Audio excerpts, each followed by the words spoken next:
Imagine for a moment that you're standing at the foot of the Great Pyramid of Giza. The desert heat shimmers around you, the immense stone blocks rising toward an endless sky. But if you pause and truly listen, not just with your ears, but with your entire being, you might sense something extraordinary. A subtle, almost imperceptible vibration rises through the soles of your feet. A deep, resonant hum, quiet but undeniable, as if the very earth beneath you is alive with a rhythm that has pulsed here for thousands of years. This isn't just imagination. This is the pulse of the earth itself, a natural frequency that ancient builders may not only have felt, but harnessed with a sophistication we are only beginning to comprehend. What if the world's most mysterious ancient structures, the pyramids of Egypt, the temples of the Maya, the stone circles of Europe, were not just monuments of faith or power, but carefully tuned instruments designed to resonate with the hidden energies of our planet? For centuries, we've marveled at these wonders, crediting their construction to immense labor and advanced astronomy.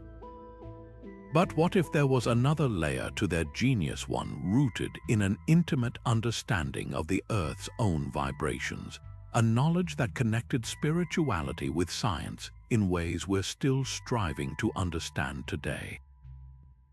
In this video, we'll journey across time and continents to explore how ancient civilizations tuned into these natural frequencies.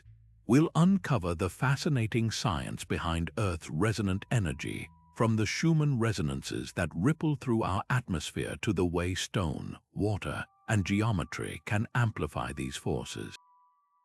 We'll investigate the tools and techniques that might have been used to detect and harness this energy, and ask why this ancient wisdom still matters in our modern world. This is more than a historical mystery, it's a story about humanity's enduring quest to harmonize with the world around us, and how the secrets of the past might illuminate our path forward. So settle in, open your mind, and join us as we listen to the pulse beneath the earth. To truly grasp how ancient builders might have interacted with the Earth's energy, we first need to understand the planet's own natural rhythm. Think of the Earth not as a silent, solid ball of rock, but as a living, humming sphere, constantly vibrating with a low, steady frequency. This foundational hum is known as the Schumann resonance, named after the physicist Winfried Otto Schumann, who predicted it mathematically in the 1950s. It acts like the planet's steady heartbeat, a constant electromagnetic pulse ringing in the cavity between the Earth's surface and the ionosphere. This resonant frequency, primarily at 7.83 Hz, is continually excited by the energy of worldwide lightning strikes, thousands of them happening every minute across the globe. These strikes act like a drummer, and the space between the ground and the upper atmosphere acts like a vast spherical drum, producing these incredibly low-frequency waves that travel around the entire planet. These aren't subtle whispers, these are powerful standing waves that cascade around the Earth, interacting with everything on its surface, including the very crust itself. They create a kind of global symphony of vibration that ancient cultures, living in a world far quieter than our own, might have been exquisitely attuned to. But how could they possibly detect or harness something so seemingly intangible? This is where the properties of the materials they used become absolutely critical. Stone, particularly the massive granite blocks favored by the Egyptians or the dense basalt used in other ancient sites, is not an inert substance. It's a fantastic conductor of vibration. Much like a tuning fork, every piece of stone has its own natural resonant frequency. When the Earth's subtle hum passes through it, certain types of stone can actually amplify that frequency, turning a faint whisper into a detectable and potentially powerful force. Water, another element sacred to nearly every ancient culture, plays an equally fascinating role. Flowing water, especially from underground aquifers or through intricate channel systems, generates its own complex set of vibrations through movement and pressure changes. This process, known as hydroacoustics, can transmit and amplify low-frequency sounds over great distances. An ancient temple built over an underground spring wouldn't just have a convenient water source. It might be sitting on a natural amplifier for the Earth's resonant frequencies, creating a location that literally hums with energy. Perhaps the most compelling scientific principle at play here is piezoelectricity. This is a phenomenon where certain crystalline structures like quartz, which is found in abundance in granite, generate a small electrical charge when they are subjected to mechanical stress or vibration. The constant, immense pressure of the Earth's crust, combined with the subtle vibrations from the Schumann resonances, could have created a natural, low-level electrical charge within the very stones used to build monuments like the Great Pyramid. The builders might have intuitively understood that by shaping and positioning these stones in specific ways, they could harness this subtle energy. This isn't magic, it's applied geophysics. It bridges the gap between the mystical descriptions of Earth energies found in ancient texts and the hard, measurable phenomena we can observe with modern instruments. This scientific foundation allows us to see these ancient builders not as primitive people relying on superstition, but as keen observers of the natural world and brilliant engineers who learned to work in harmony with the planet's own innate forces. This profound connection to the living world wasn't just a poetic notion. It was the very bedrock of their existence, a fundamental truth that shaped every aspect of their lives, especially how and where they built their most sacred spaces. For these cultures, the Earth was not a collection of inert resources to be exploited, but a conscious, sentient being, a mother, a goddess, a source of wisdom and life.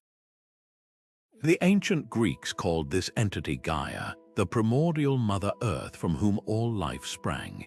In the vast, diverse traditions of indigenous peoples across the Americas, Australia, and Africa, this concept was equally powerful, with the land itself understood to be imbued with spirit, crisscrossed by invisible pathways of energy, and dotted with powerful, animate places.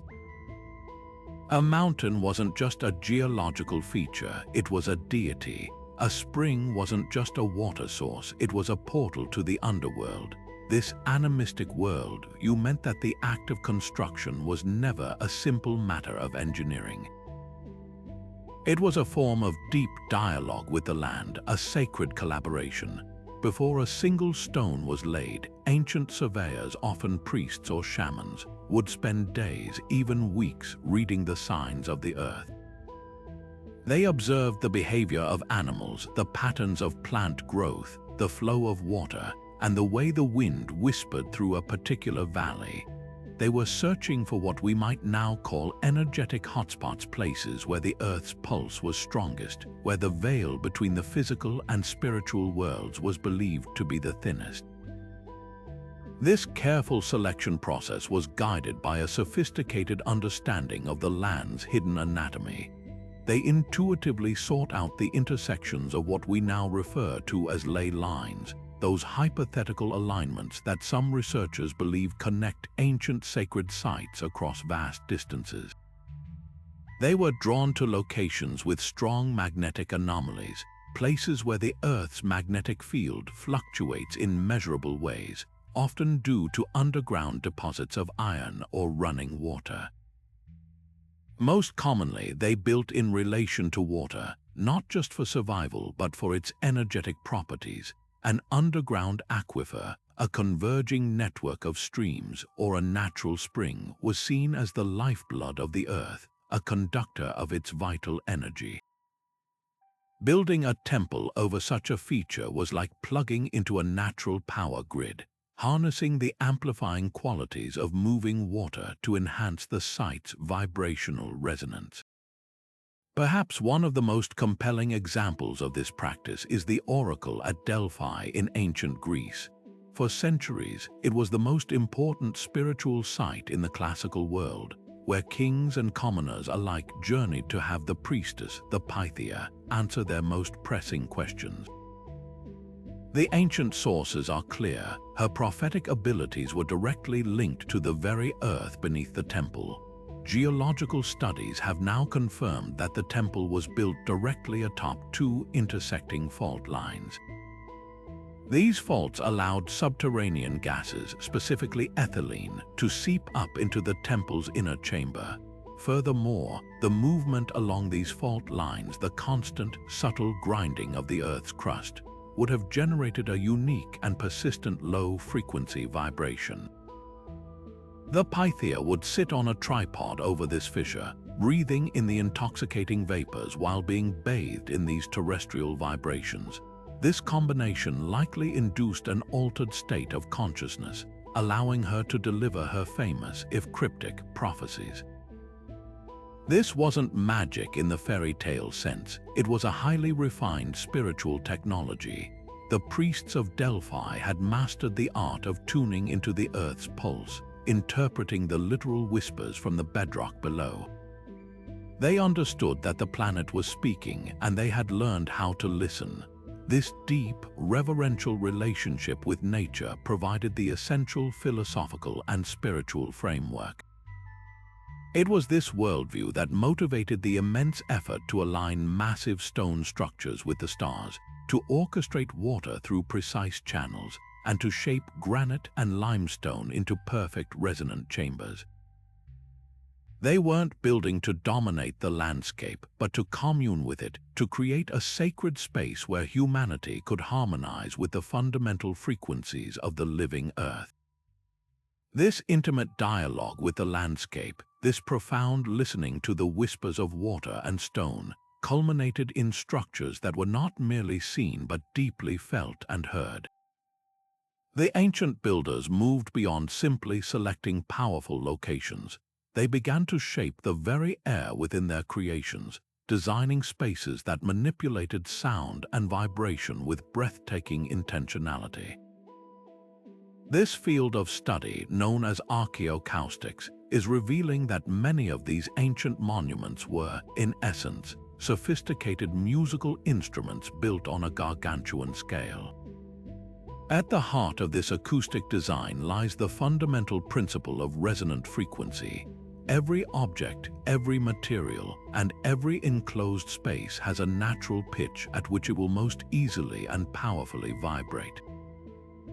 Think of a skilled singer who can shatter a wine glass by hitting exactly the right note. That note is the glass's resonant frequency. The energy from her voice transfers efficiently into the glass, causing it to vibrate until it can no longer hold itself together. Ancient architects seem to understand this concept intuitively, crafting their stone chambers to resonate with specific frequencies, possibly to amplify the Earth's own subtle hum, or the sound of human chanting and ritual music to create transformative experiences. One of the most stunning examples of this practice is found not in a sun-drenched desert but deep within a grassy mound in Ireland's Boyne Valley. Newgrange is a massive passage tomb built over 5,000 years ago, centuries before the Great Pyramid. Its most famous feature is the roof box, a precise aperture that allows the rising sun of the winter solstice to flood the inner chamber with light. But its acoustic properties are equally extraordinary. The long, narrow passageway leading to the central chamber is built from solid stone and is exceptionally resonant. Research has shown that sounds made within the chamber, particularly rhythmic chanting or drumming at certain frequencies, are amplified and distorted as they travel down the passageway, creating a disorienting and powerful auditory effect for those outside. This was likely no accident. The acoustic design would have heightened the spiritual intensity of the solstice rituals, making the experience as much about sound and vibration as it was about light. Even more compelling is the Hypogeum of Hal Saflini on the island of Malta. a subterranean labyrinth carved from solid limestone around 6,000 years ago. This is not a building erected above ground, but a temple meticulously hollowed out from the living rock below. Within its complex of rooms and chambers lies the so-called Oracle Room. A small, niche-like alcove in this room possesses an almost magical acoustic property.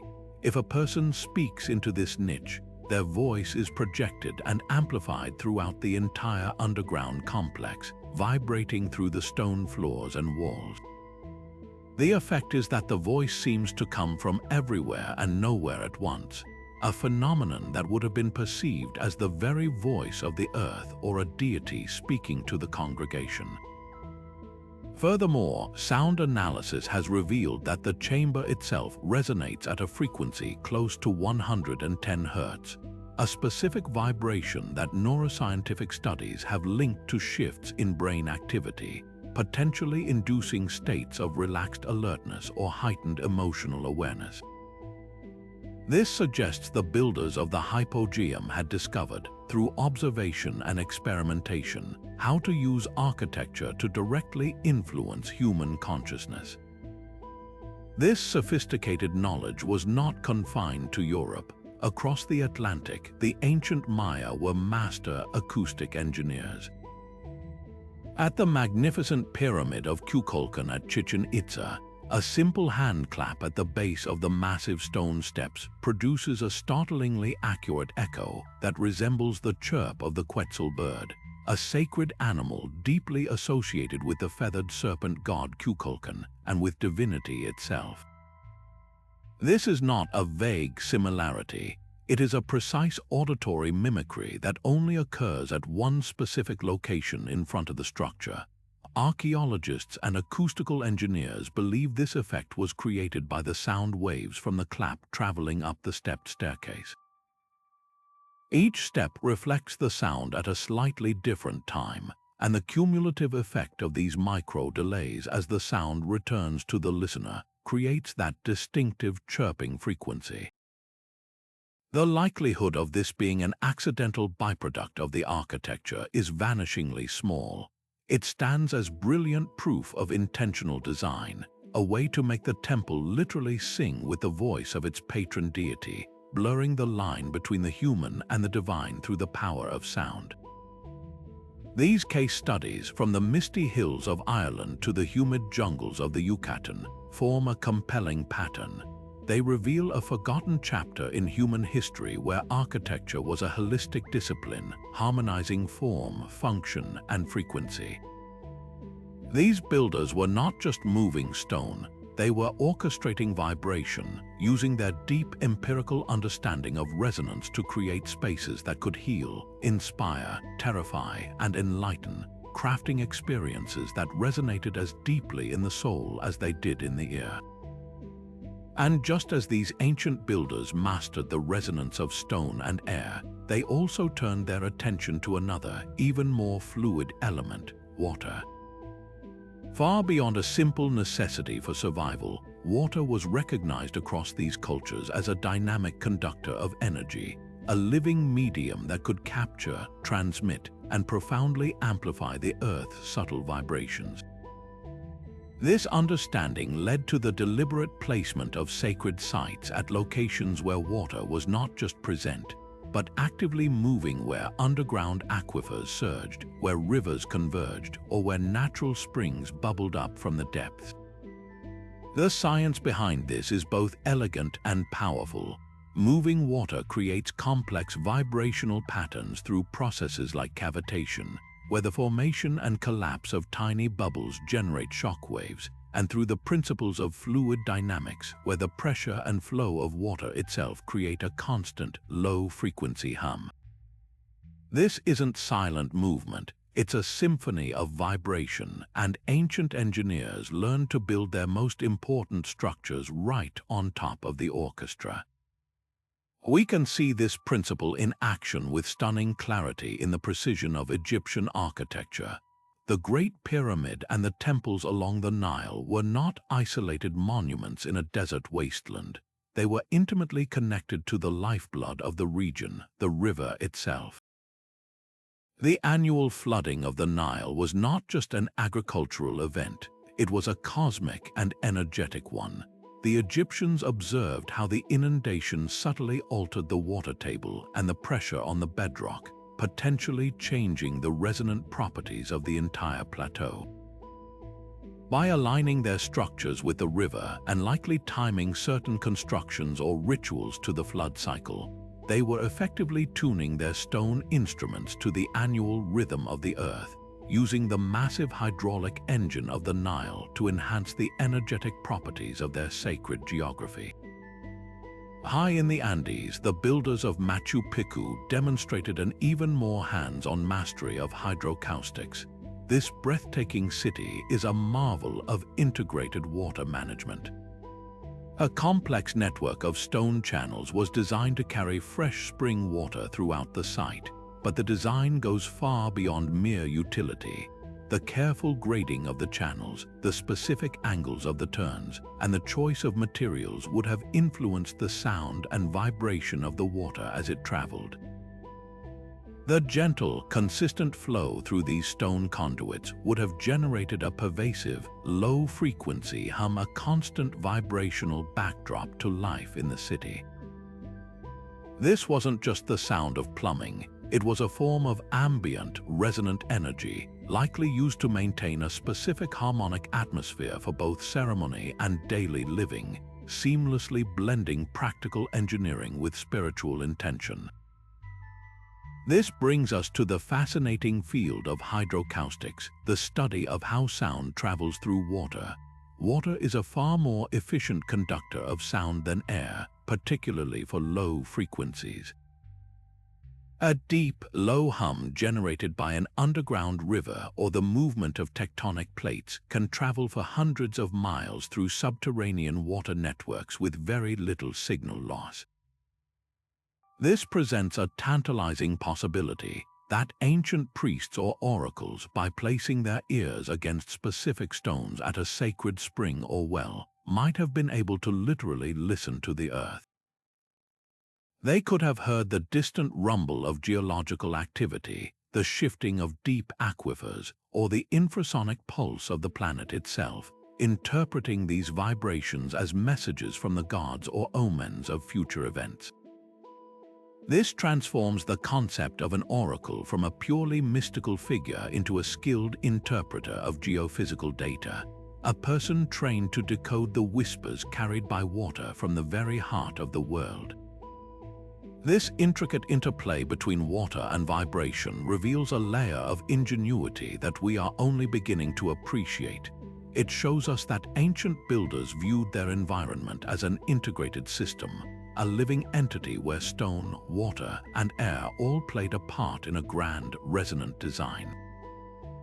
They weren't just stacking rocks, they were composing a silent symphony, using the flow of water as both their conductor and their most powerful instrument. But this mastery of the elements was only one part of a much grander design. The ancient builders were also working with a hidden language, a universal code of proportion and form that they discovered echoed throughout the natural world. This is the realm of sacred geometry, where mathematics transcends mere calculation and becomes a bridge to the divine, a way to align human creation with the fundamental order of the cosmos. At its heart are specific, recurring ratios and sequences that appear with uncanny frequency, from the spiral of a nautilus shell to the arrangement of seeds in a sunflower. The most famous of these is the golden ratio, approximately 1.618 to 1, often denoted by the Greek letter phi. This proportion is visually perceived as uniquely balanced and beautiful, and it forms the mathematical backbone of countless natural growth patterns. Closely related is the Fibonacci sequence, where each number is the sum of the two preceding ones, 0, 1, 1, 2, 3, 5, 8, and so on. The ratio between successive Fibonacci numbers increasingly approximates the golden ratio, creating a spiral that mirrors the shape of galaxies, hurricanes, and unfurling ferns. Ancient architects didn't invent these patterns, they observed them. They recognized them as the signature of a conscious universe, a harmonic blueprint, and they deliberately incorporated this divine mathematics into their work to make their structures resonate not just with the Earth, but with the universe itself. We can see this principle etched in stone across the ancient world. The Parthenon in Athens, that iconic symbol of classical perfection, is famously composed using the golden ratio throughout its design. The relationship between its length and height, the spacing of its columns, and the proportions of its facade all conform to this harmonic principle. This wasn't merely an aesthetic choice to achieve beauty, though it certainly did that. It was a deliberate act of tuning. By building according to these universal ratios, the architects were effectively constructing a massive stone resonator designed to vibrate in sympathy with the natural world, creating a space where the built environment and the living earth could sing in unison. Similarly, the enigmatic structure of Stonehenge, while often analyzed for its astronomical alignments, also reveals a deep geometric sophistication. The arrangement of its trilithons, the massive three-stone doorways, and the concentric circles of sarsen stones and bluestones are believed by many researchers to be laid out using Pythagorean triangles and other complex geometric patterns that were thought to be discovered millennia later. This precise geometry would have interacted with the site's natural acoustics and the piezoelectric properties of its stones, turning the entire circle into a kind of crystalline amplifier, finely calibrated to the frequencies of the land it occupies. Beyond these grand ratios, simpler geometric patterns also served a powerful energetic purpose. The labyrinth, a design found from ancient Crete to medieval European cathedrals, is a powerful example.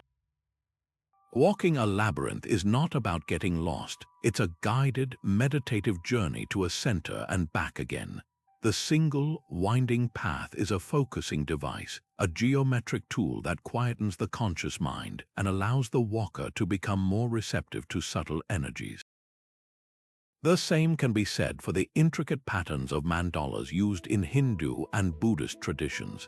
These complex circular designs are not just pictures, they are maps of the cosmos and tools for meditation. The act of creating or contemplating a mandala is believed to help focus consciousness and harmonize the individual's energy with the universal whole. These patterns essentially act as spiritual technology, using shape and symmetry to concentrate intention and vibration. This fusion of precise mathematics with profound spiritual intention finds one of its most compelling advocates in the researcher John Anthony West. He provocatively argued that Egyptian civilization was not a primitive society slowly evolving toward greatness, but the legacy of a much older, sophisticated culture with a deep understanding of what he called sacred science. He looked at temples like the Temple of Hathor at Dendera or the Osirian at Abydos and saw not just tombs for dead pharaohs but functioning vibrational healing centers.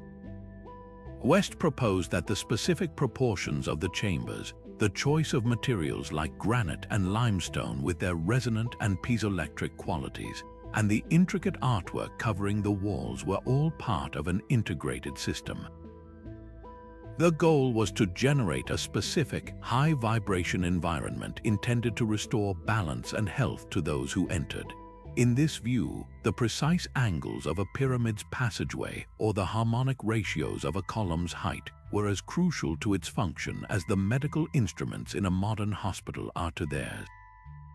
It was a technology of consciousness built on a foundation of sacred geometry, designed to elevate the human spirit by physically harmonizing it with the mathematical order of the cosmos. This reveals a breathtaking ambition behind these ancient wonders. They were not merely monuments to power or faith, they were active instruments in a great cosmic symphony.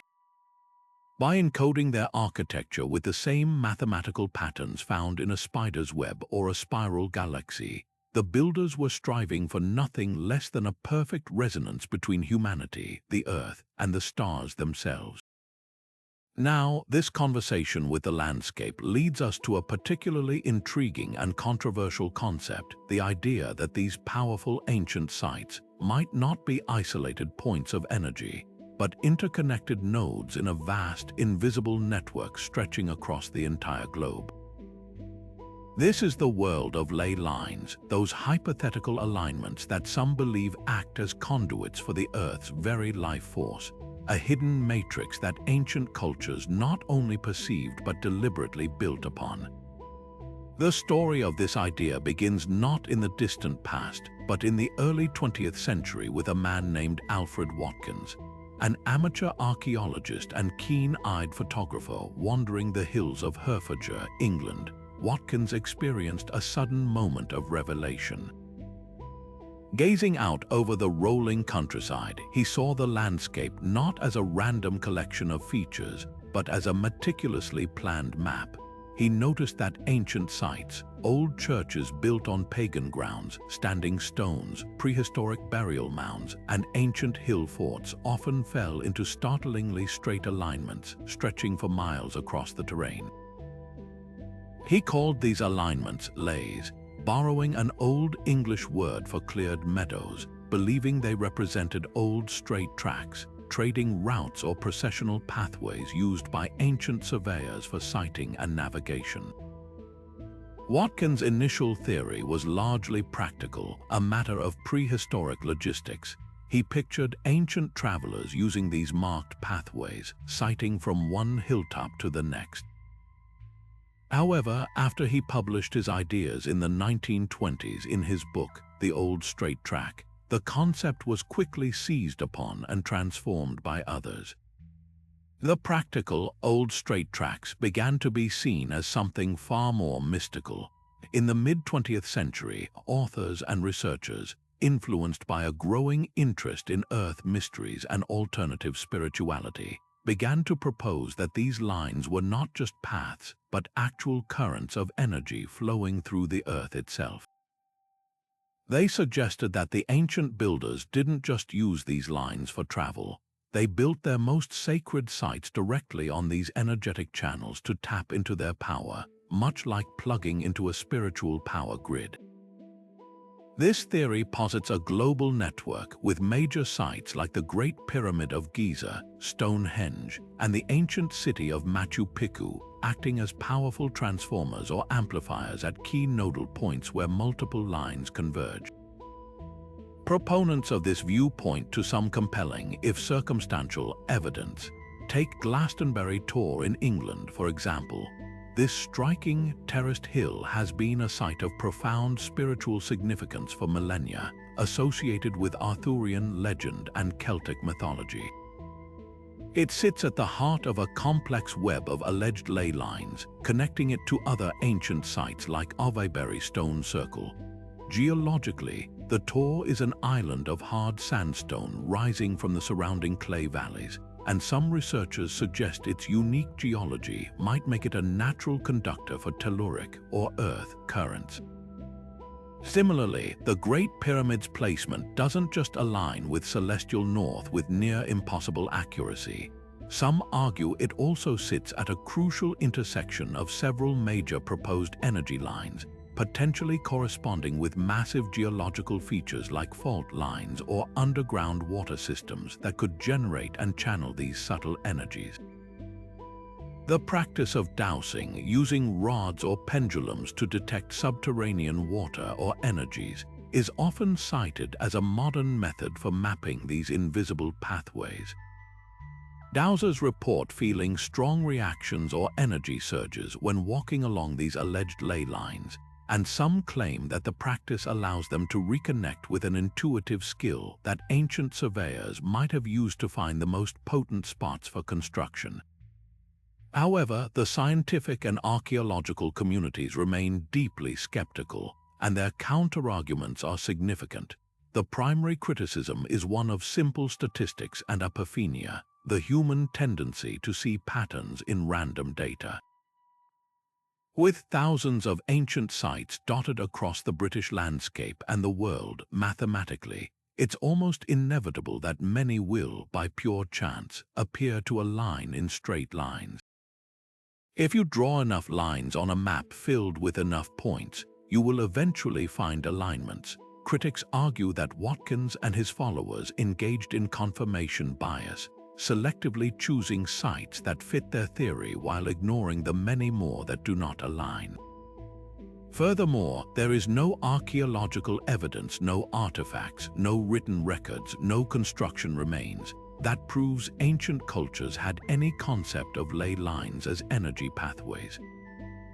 The idea of a global energy grid, while captivating, lacks a known scientific mechanism.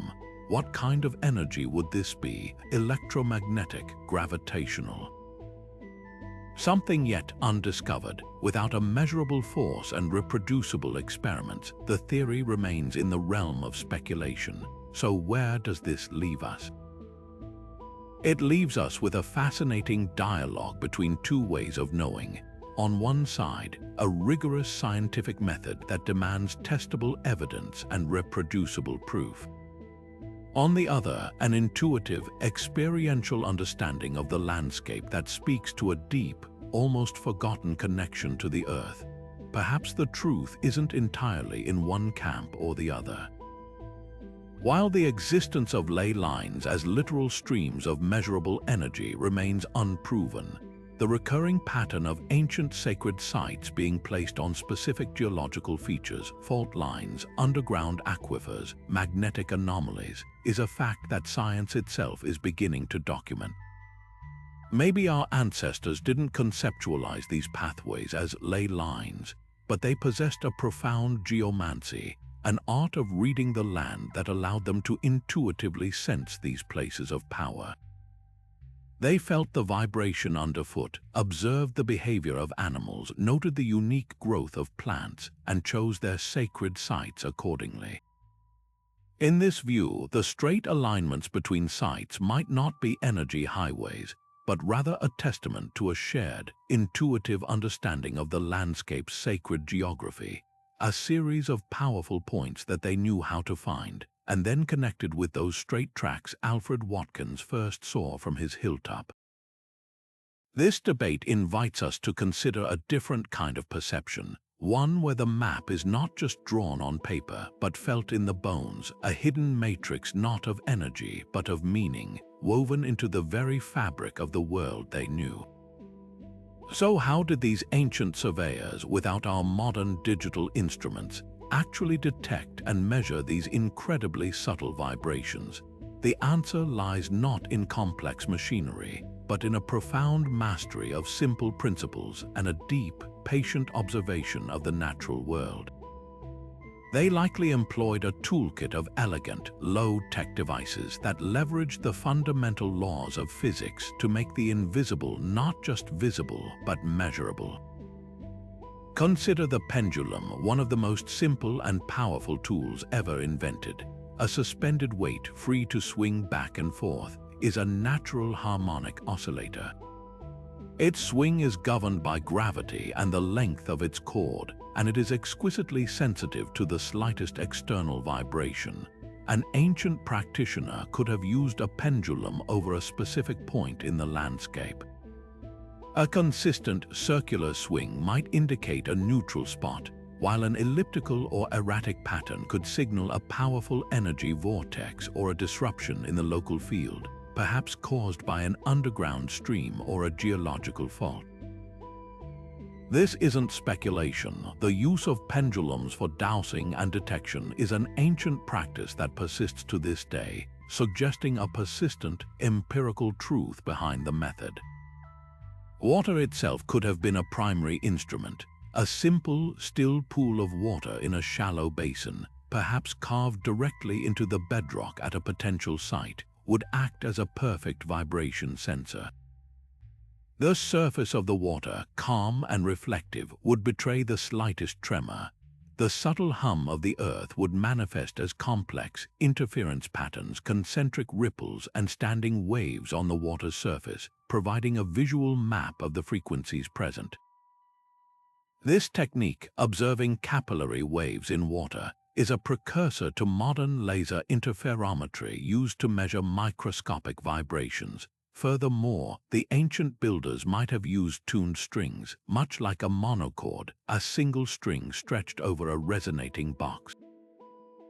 By adjusting the tension and length of the string, they could find its fundamental resonant frequency. Placing this device at different locations, they could observe if the string began to vibrate sympathetically, humming on its own as it locked into harmony with the Earth's background frequency, identifying a powerful spot through the phenomenon of resonance. When we look at known archaeological artifacts through this lens, their potential function becomes fascinatingly clear.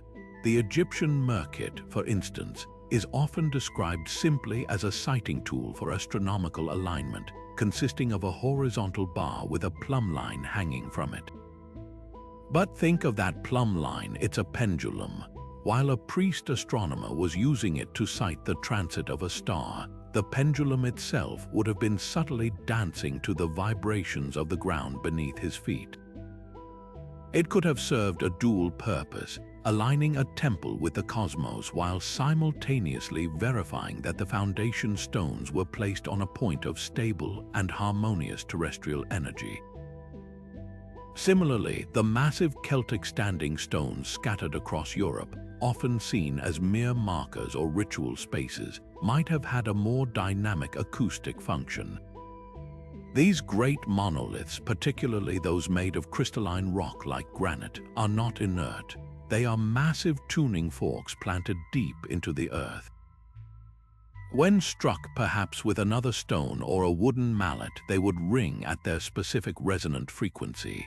This tone would interact with the local geology, and a skilled listener could interpret the sound, its duration, and its decay to understand the density of the underlying bedrock or the presence of water cavities below, effectively using the stone as a giant sonic probe.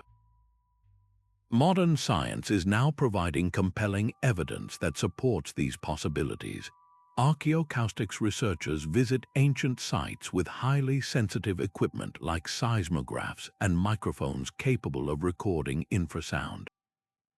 At places like the Hypogeum in Malta or the Passage Tomb at Newgrange, they have documented persistent low-frequency resonances that cannot be explained by wind or other surface activity. These are standing waves trapped within the stone chambers, frequencies so low they are felt more than heard, capable of inducing feelings of awe, unease, or altered states of consciousness.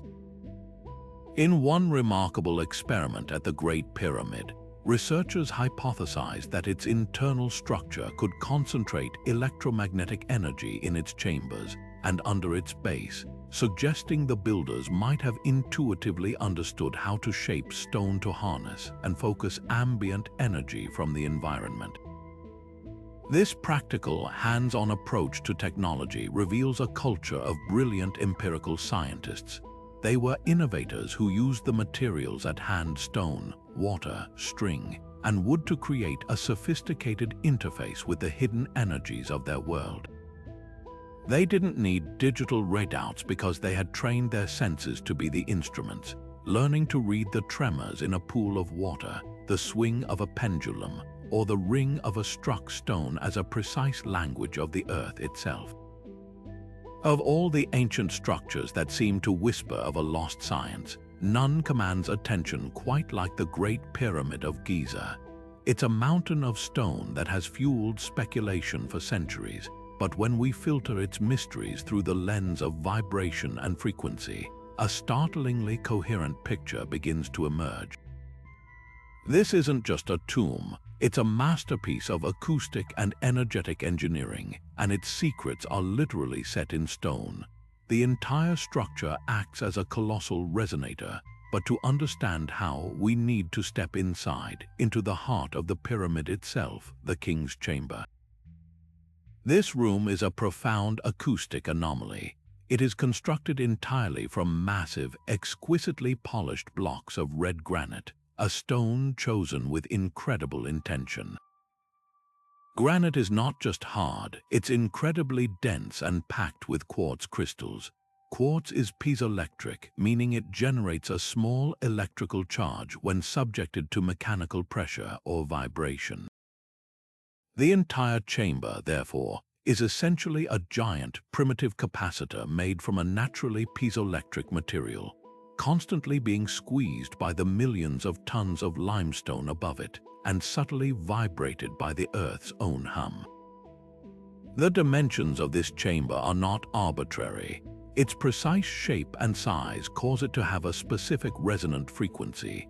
Some researchers, through mathematical modeling and on-site testing, have suggested this frequency is incredibly close to the fundamental Schumann resonance of the Earth itself, that steady 7.83 Hz heartbeat of our planet.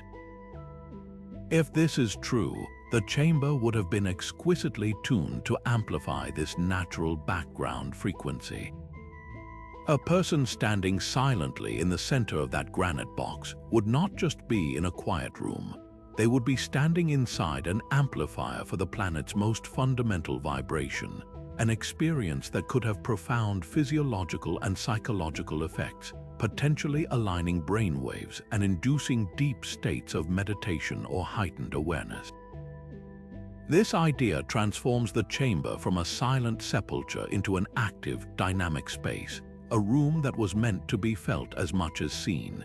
This theory of the pyramid as a power generator finds one of its most detailed voices in the work of manufacturing engineer Christopher Dunn.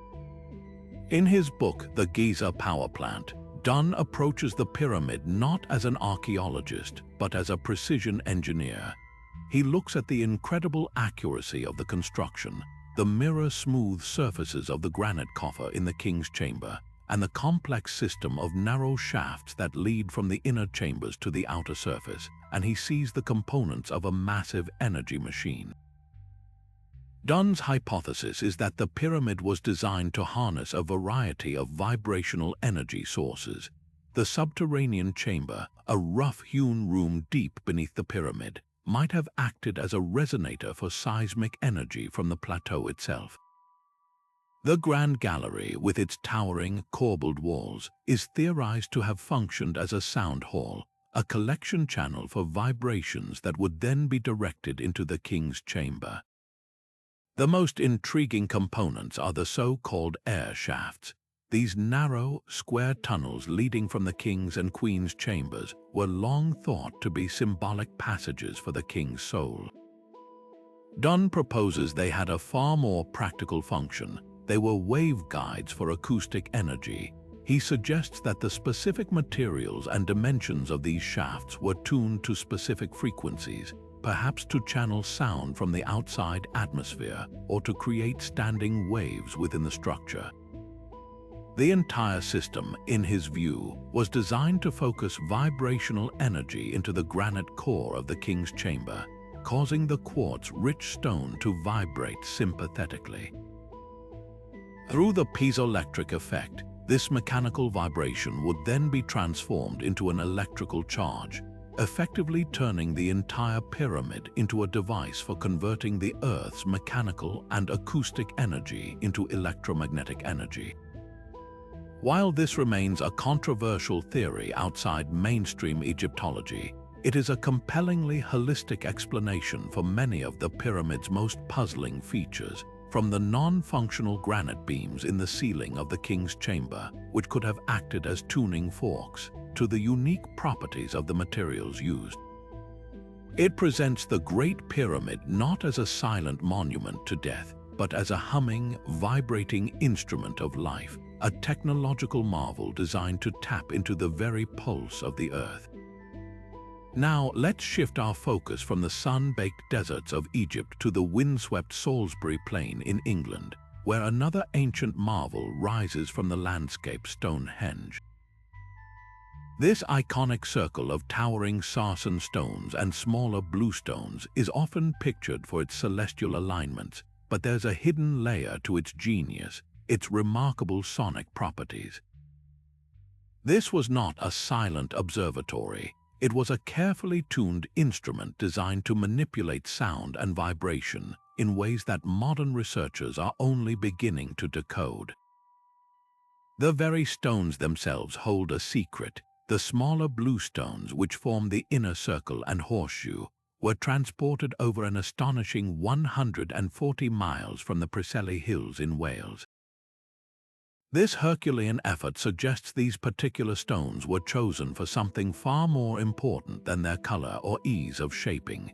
Geologically, these blue stones are rich in crystalline structures, particularly quartz. And as we've seen, quartz is piezoelectric.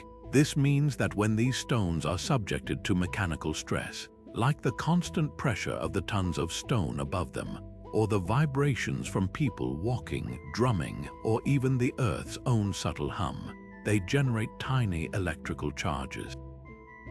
The entire inner circle, therefore, might have been subtly energized, creating a low-level electromagnetic field that could have interacted with the human nervous system, potentially inducing feelings of euphoria, heightened awareness, or a sense of the sacred during rituals. The architecture of the circle itself acts as a sophisticated acoustic amplifier.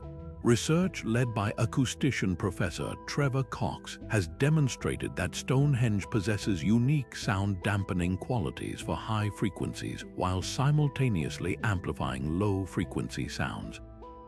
If you were to stand inside the circle when it was fully intact, the chatter of people and the sounds of the wind would be curiously muted, but the deep, resonant throb of a drum or the low chant of a chorus would be powerfully enhanced, bouncing off the hard, curved surfaces of the stones and creating a pervasive, immersive soundscape. This amplification of low frequencies is critically important because these are the sounds that most directly affect human physiology. Infrasound, which is sound below the threshold of human hearing, can cause feelings of awe, unease, or even trigger visions. The design of Stonehenge would have concentrated these vibrations within the center of the circle, creating an environment perfectly tailored for altering states of consciousness, making it an ideal setting for rituals that connected the community with the spirit world. This acoustic design didn't operate in isolation. It was intimately linked with the site's famous astronomical alignments. The entire structure is precisely oriented to frame the summer and winter solstices. During these celestial events, the rising and setting sun would have cast dramatic shadows through the carefully spaced trilithons, the massive 3-stone arches. But these seasonal changes might have done more than create a light show. The Earth's crust is dynamic, and its resonant frequencies can be influenced by tidal forces from the sun and moon, much like the ocean tides.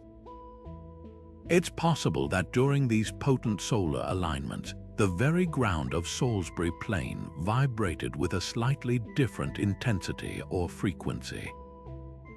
The piezoelectric bluestones, acting as transducers, would have converted this enhanced geophysical energy into a stronger electrical charge, while the stone circle's acoustics amplified the resulting vibrational shift. This would have created a multisensory experience where the visual spectacle of the sun aligning with the stones was accompanied by a palpable, almost physical change in the energy of the space, a crescendo of sight, sound, and sensation. This incredible fusion of geology, astronomy, and acoustics reveals Stonehenge as a multifunctional sacred space of profound sophistication. It was simultaneously a celestial calendar, a monumental amplifier, and a potential generator of subtle energy. The builders understood that to create a true gateway to the divine, they needed to engage all the senses, orchestrating an experience that resonated not just in the ears, but in the bones and the soul of every participant. Leaving the misty plains of Stonehenge behind, we now journey to the humid jungles of Mesoamerica, where the ancient Maya engineered their own breathtaking sonic wonders. Their pyramids are not just imposing structures of stone reaching for the heavens. They are sophisticated acoustic devices designed to transform the very air around them into a medium for sacred communication. The most famous and well-documented example is the magnificent temple of Kukulkan, also known as El Castillo, which dominates the center of Chichen Itza. The visual grandeur of this step pyramid is undeniable, with its 4 stairways each boasting 91 steps, leading to a single temple at the summit, creating a total of 365 steps that mirror the days of the solar year. But its true magic reveals itself not to the eye but to the ear. When a person stands at the base of the massive staircase and claps their hands once, the sound doesn't simply echo. It returns from the stone facade as a startlingly accurate, sharp chirp that is instantly recognizable to anyone familiar with the region's wildlife. It is the distinct call of the resplendent Quetzal bird. This is no vague approximation or happy accident. The Quetzal, with its iridescent green plumage and extraordinarily long tail feathers, was one of the most sacred animals in the Mesoamerican world, deeply associated with the feathered serpent god Kukulkan, known to the Aztecs as Quetzalcoatl. This bird was considered a symbol of light, freedom, and divinity, a messenger between the heavens and the earth. The echo effect is a precise auditory mimicry, a technological marvel achieved through brilliant acoustic engineering.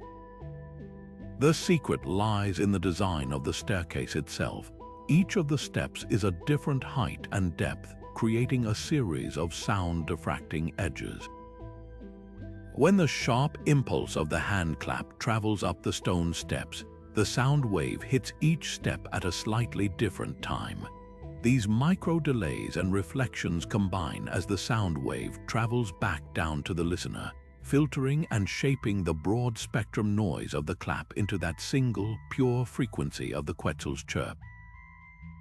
The mathematical probability of this complex effect occurring by chance is virtually zero. It stands as undeniable proof of intentional design, a feature as deliberately engineered as the pyramid's celestial alignments. This auditory marvel was almost certainly central to the spiritual ceremonies that took place at the pyramid. Imagine a vast crowd gathered in the main plaza during a solstice or equinox. The high priest standing at the base of the temple would clap or perhaps strike a ritual instrument. In response, the temple itself would cry out with the voice of the god Kukulkan, the divine Quetzal bird, answering the supplication of the people. This would have been a moment of profound power and theatricality, a direct and audible manifestation of the god's presence, blurring the line between the human and the divine through the medium of sound. It transformed the pyramid from a passive object of worship into an active participant in the ritual, a speaking monument that validated the authority of the priesthood and deepened the spiritual experience for every witness. The Mayans' ability to achieve this feat was rooted in their extraordinarily advanced understanding of mathematics and astronomy, which directly informed their architectural principles. They were master geometers who developed the concept of zero independently and used a complex Vibrational number system. This mathematical sophistication allowed them to calculate not just the movement of planets with stunning accuracy, but also the physics of sound reflection. They understood harmonic ratios and how to dimension structures to achieve specific acoustic outcomes. The Quetzal echo effect is a function of precise, repetitive geometry, the relationship between the tread and rise of each step and the overall angle of the staircase. This knowledge wasn't isolated to Chichen Itza. At the ancient Mayan city of Tikal, in present-day Guatemala, acoustical studies have shown that the great limestone plazas surrounded by steep-sided temples were designed to amplify the human voice, allowing a speaker to be heard clearly by thousands of people without shouting. The acoustics of these spaces would have carried the sounds of chanting, drumming, and ritual proclamation with crystal clarity. ensuring that the sacred narratives and commands of the rulers resonated with literal and metaphorical power throughout the entire community. Some researchers have even proposed a more expansive theory that these acoustic properties were not solely for theatrical ritual, but might have served a practical purpose in long-distance communication. In the dense jungle where sight lines are short, sound travels much farther. A sharp, high-frequency sound like the Quetzal chirp, projected from the top of a tall pyramid, could potentially carry for miles across the flat Yucatan Peninsula. It's a tantalizing thought that networks of sites could have used such distinct auditory signals to communicate simple messages or coordinate events across vast distances, turning the landscape into a kind of prehistoric internet of sound. Whether for divine theater or practical signaling, the Mayan mastery of architectural acoustics reveals a culture that viewed sound as a fundamental force to be harnessed. They integrated it seamlessly into their spiritual and civic life, crafting stone instruments of such precision that they continue to sing the song of the Quetzal, a testament to their artistic vision and scientific genius, centuries after their cities were reclaimed by the jungle. So what exactly happens to the human body and mind when immersed in these carefully tuned environments? The impact is far more than metaphorical. It's a direct physiological interaction between our own internal rhythms and the external vibrations these ancient spaces were designed to produce. Our brains are incredibly sensitive electrochemical organs, constantly generating rhythmic patterns of electrical activity known as brain waves.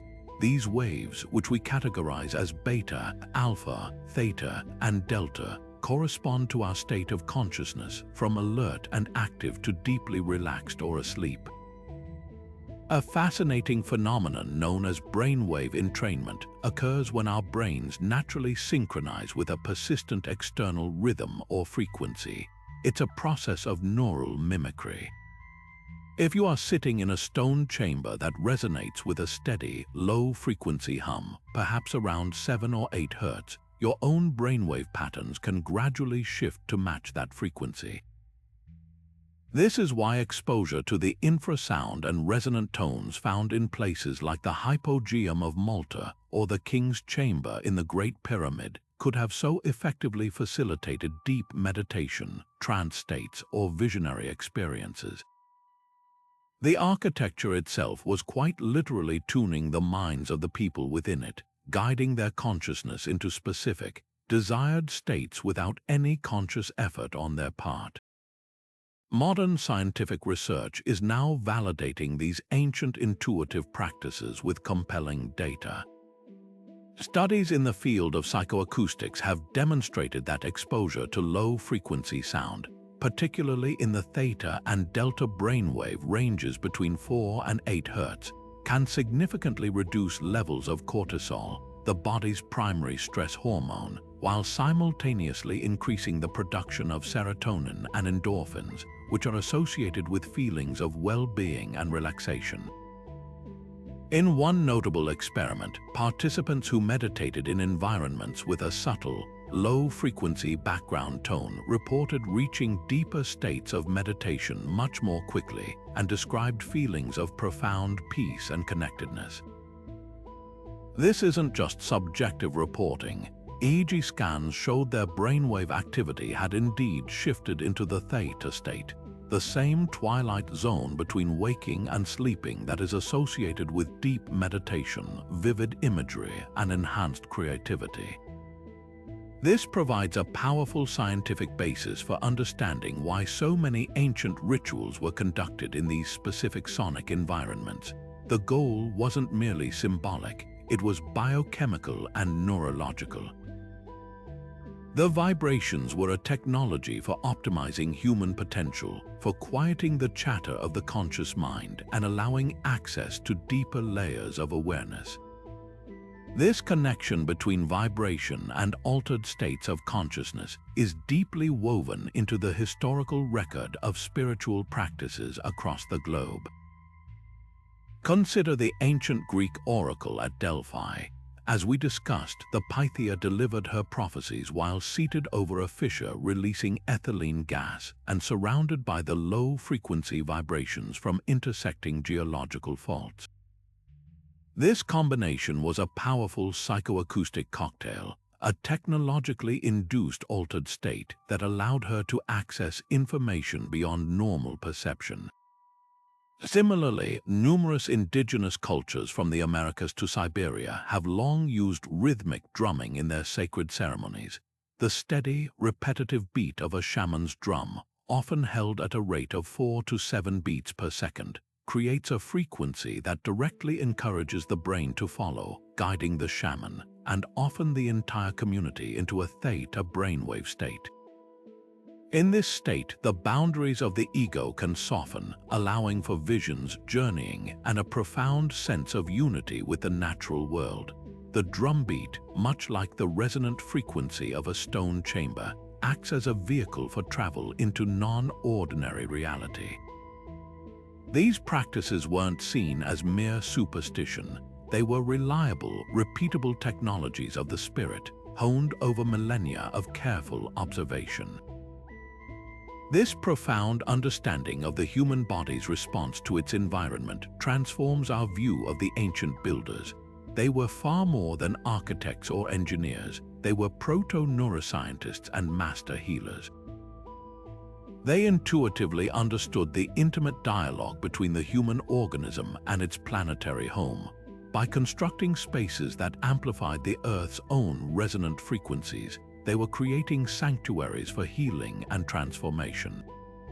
A person entering one of these temples would have been immersed in a bath of vibration that lowered their stress, slowed their brain waves, and opened their mind to suggestion, insight, and a powerful sense of the sacred.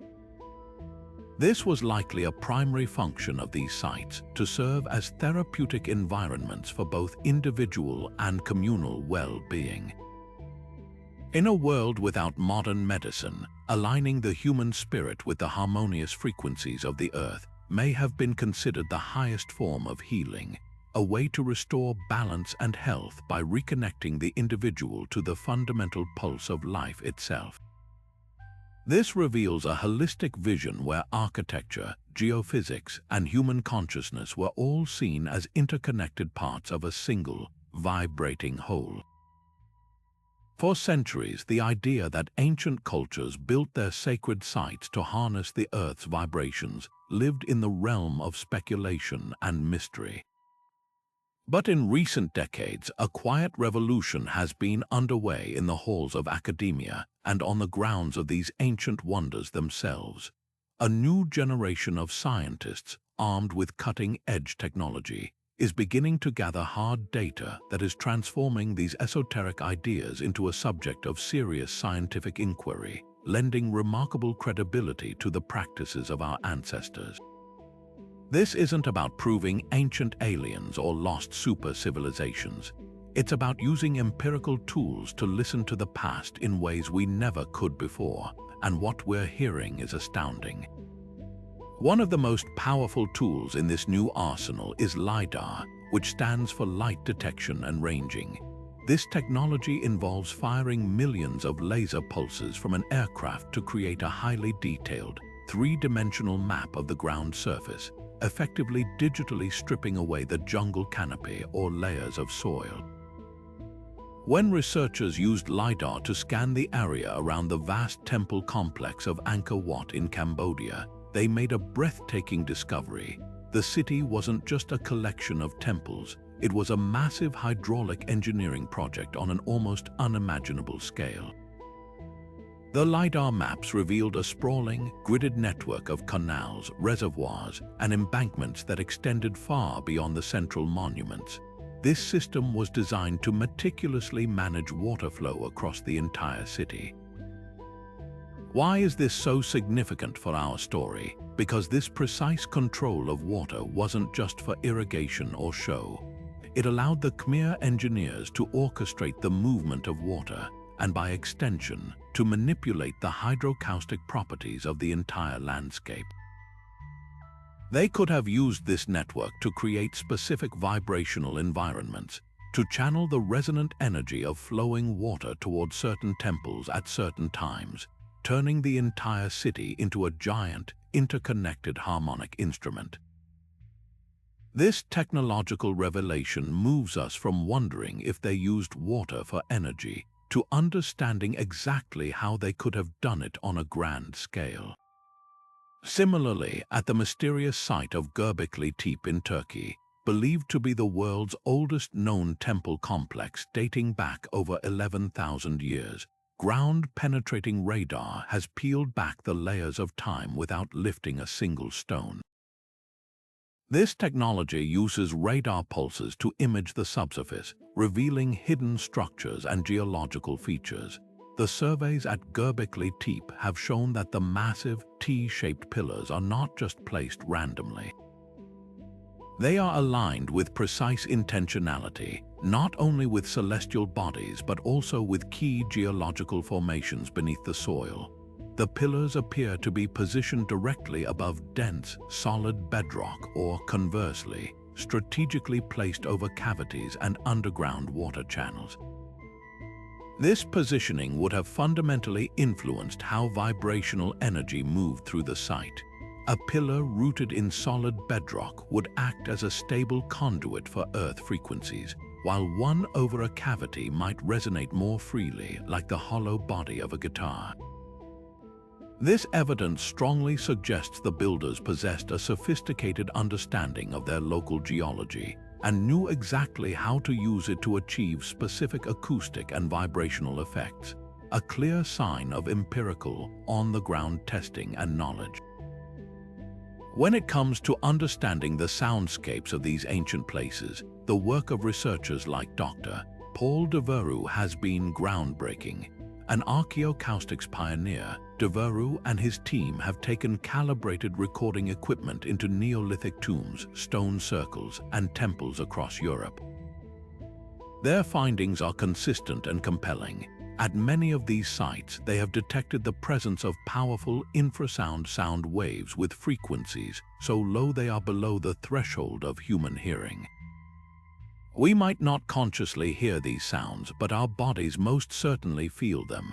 Infrasound is produced by large, natural events like earthquakes, ocean waves, and crucially by wind passing across the mouths of caves or through specially designed portals in stone structures. Devereux's research has documented how the architecture of these sites often acts to trap and amplify these naturally occurring low frequencies. The physiological effects of exposure to infrasound are well documented in modern scientific literature. It can cause feelings of awe, unease, deep reverence, and even induce mild trance states. It can create sensations of coldness, pressure on the chest, or the unnerving feeling of being watched, sensations commonly reported as spiritual or ghostly encounters. This provides a powerful, scientific mechanism for how these ancient sites could have directly altered the psychological state of participants, facilitating the visionary experiences central to their rituals. The builders didn't need to understand the physics of hertz and decibels. They simply observed that certain shaped spaces, built in certain locations, produced powerful, predictable effects on human consciousness. The validation doesn't stop there. Acoustic modeling software, the same kind used to design modern concert halls for perfect sound, is now being applied to ancient ruins. Researchers can create precise digital twins of these structures and simulate how sound would have behaved within them when their walls were intact. These models have shown that sites like the Hal Saflini Hypogeum in Malta or the oracle chamber at the ancient Greek site of Delphi were not just accidentally resonant. They were engineered to function as what we would now call Helmholtz resonators or waveguide filters, designed to amplify specific frequencies and dampen others. This creates a targeted sonic environment, much like a modern audio engineer using an equalizer to boost the bass. The conclusion is inescapable. The acoustic properties are a feature, not a bug. This scientific backing, emerging from multiple disciplines and using a variety of independent tools, is building a formidable case. It moves the discussion beyond romantic speculation and into the realm of plausible theory. It suggests that our ancestors were not merely mystical dreamers, but were brilliant empirical scientists in their own right. They conducted millennia-long experiments in stone and landscape, carefully observing the interplay between geology, sound, and human perception. They learned to read the Earth's energy map and built their sacred places at its most powerful intersections, creating a technology of consciousness that we are only now, with our lasers and computers, beginning to truly comprehend. Of course, the incredible possibilities we've been exploring naturally invite a crucial question. How much of this is verifiable fact, and how much is a compelling modern story we're projecting onto the past? To present a truly complete picture, we must also listen to the voices of skepticism, which come not from a place of closed-mindedness, but from a rigorous commitment to the scientific method and a deep respect for the complexities of archaeological interpretation. Many mainstream archaeologists and physicists caution against what they see as a form of overinterpretation, where fascinating anomalies are elevated to proof of a grand, unified theory without sufficient direct evidence. One of the most significant hurdles they point to is the stark absence of any clear, unambiguous artifacts that can be identified as tools for measuring or harnessing vibrational energy.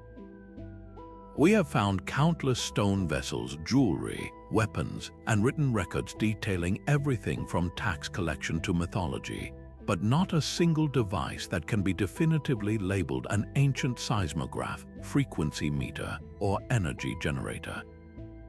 Without this smoking gun in the archaeological record, the entire theory, however elegant, rests largely on circumstantial evidence and inference. A powerful psychological phenomenon often cited by skeptics is confirmation bias, the very human tendency to seek out and favor information that confirms our pre-existing beliefs while unconsciously ignoring evidence that contradicts them. In this context, it means that a researcher who is convinced ancient sites were designed for acoustic purposes might be more likely to notice and document the sonic properties that support their view, while potentially overlooking features that don't fit the narrative. For instance, if 100 ancient sites are examined and 20 display interesting acoustic effects, it's tempting to focus on those 20 as proof of intentional design. But a skeptical scientist would ask, what about the other 80 that don't? Could those 20 be statistical outliers, fortunate accidents of architecture and geology rather than the product of a widespread, sophisticated science? This isn't to say the researchers are being dishonest. It's a reminder of how easily patterns can be perceived where none were intended, a challenge that every historical discipline must constantly navigate. There are also very practical, alternative explanations for why ancient people chose specific locations and designs that have nothing to do with esoteric energy. The primary concern for any pre-modern society was survival. A hilltop like Glastonbury Tor or the Plateau of Giza offers a tremendous defensive advantage, providing clear sightlines for miles to spot approaching threats or rivals. Building near a water source such as the Nile or an underground aquifer was absolutely essential for the daily survival of the large labor forces needed for construction, for agriculture, and for sanitation. The specific types of stone chosen, like granite or limestone, might simply have been the most durable and readily available materials in the region, selected for their ability to withstand millennia of weathering, not for their hidden piezoelectric properties. The incredible precision of celestial alignment, seen at Stonehenge and the Great Pyramid, undoubtedly held profound religious significance, marking the seasons for agricultural cycles and festivals that were vital for social cohesion. From this perspective, these structures were magnificent achievements of practical engineering, astronomy, and social organization, a conclusion that is awe-inspiring in its own right, without needing to invoke an advanced science of vibration. Furthermore, the acoustic marvels we hear today might be coincidental byproducts of the materials and shapes required for structural stability. A large, stone-walled chamber will always have acoustic properties. Some will resonate, and some will dampen sound, based purely on the physics of the space. The famous Quetzal bird echo at Chichen Itza is undeniably precise, but could it be the result of iterative design over generations? Perhaps an earlier, simpler pyramid had a faint, interesting echo that was noticed and then deliberately enhanced in later renovations, not through an understanding of wave physics, but through a process of trial and error aimed at pleasing the gods with auditory signs and wonders. The difference is subtle but important. It shifts the motivation from a systematic scientific application to a more generalized artistic and religious refinement. This critical analysis is not meant to dismiss the fascinating research in archaeoacoustics or the compelling patterns we see. Instead, it serves as an essential counterbalance, a reminder that the pursuit of truth requires us to hold our most exciting ideas to the highest standard of evidence. It encourages a healthy and necessary critical thinking, asking us to weigh the extraordinary claims against the available facts. The true wonder may lie in a middle ground, that ancient cultures, through incredibly keen observation and a deep, spiritual connection to their environment, developed a practical, intuitive wisdom. They may not have understood the equations behind resonance or piezoelectricity, but they knew through experience that certain places felt powerful, that certain shapes made sound behave in fascinating ways, and that aligning their lives and rituals with these natural phenomena brought them a sense of harmony, healing, and connection. This view doesn't diminish their achievements. It presents them as brilliantly observant humans, deeply in tune with their world, whose intuitive discoveries we are now slowly rediscovering and explaining through the precise language of modern science. This profound relationship with vibration was never merely a technical pursuit for these ancient cultures. It was the very heart of their spiritual and communal existence. Tuning into the Earth's pulse was an act of profound significance, a way to commune with the animating forces of the universe and to reaffirm their sacred place within the cosmic order. Across the globe, we find a shared understanding that life itself was sustained by a subtle, vibrational energy, a vital breath that flowed through all things. In the ancient Indian traditions of Hinduism, this force was known as prana, the essential energy of life that circulates through the body and the world. In Chinese Taoist philosophy, it was called kai or kai, the flowing life force that is central to practices like acupuncture and feng shui, which aim to harmonize and enhance this energy within a space or a person. The indigenous cultures of the Americas spoke of a great spirit or life force connecting all beings. This wasn't a vague metaphor, it was a tangible reality. The Earth's resonant frequencies were heard as the literal heartbeat of this universal life force, and by aligning with it, they believed they could nourish their own spirit, maintain health, and ensure the balance and fertility of the world around them. Ritual and ceremony became the primary technology for achieving this alignment, transforming sound and vibration into bridges between the human and the divine. Consider the powerful, rhythmic pounding of a shaman's drum during a healing ceremony. That steady, repetitive beat, often held at 4 to 7 strikes per second, does more than just create a mood. It directly facilitates brainwave entrainment, guiding the entire community into a shared theta state consciousness. This unified rhythm synchronized not just brain waves but heartbeats and breath, dissolving the illusion of separation and forging an powerful experience of collective unity. The same principle applied to the resonant chanting of Tibetan Buddhist monks, whose deep, harmonic overtone singing was designed to vibrate through the body and the environment, purifying space and elevating consciousness.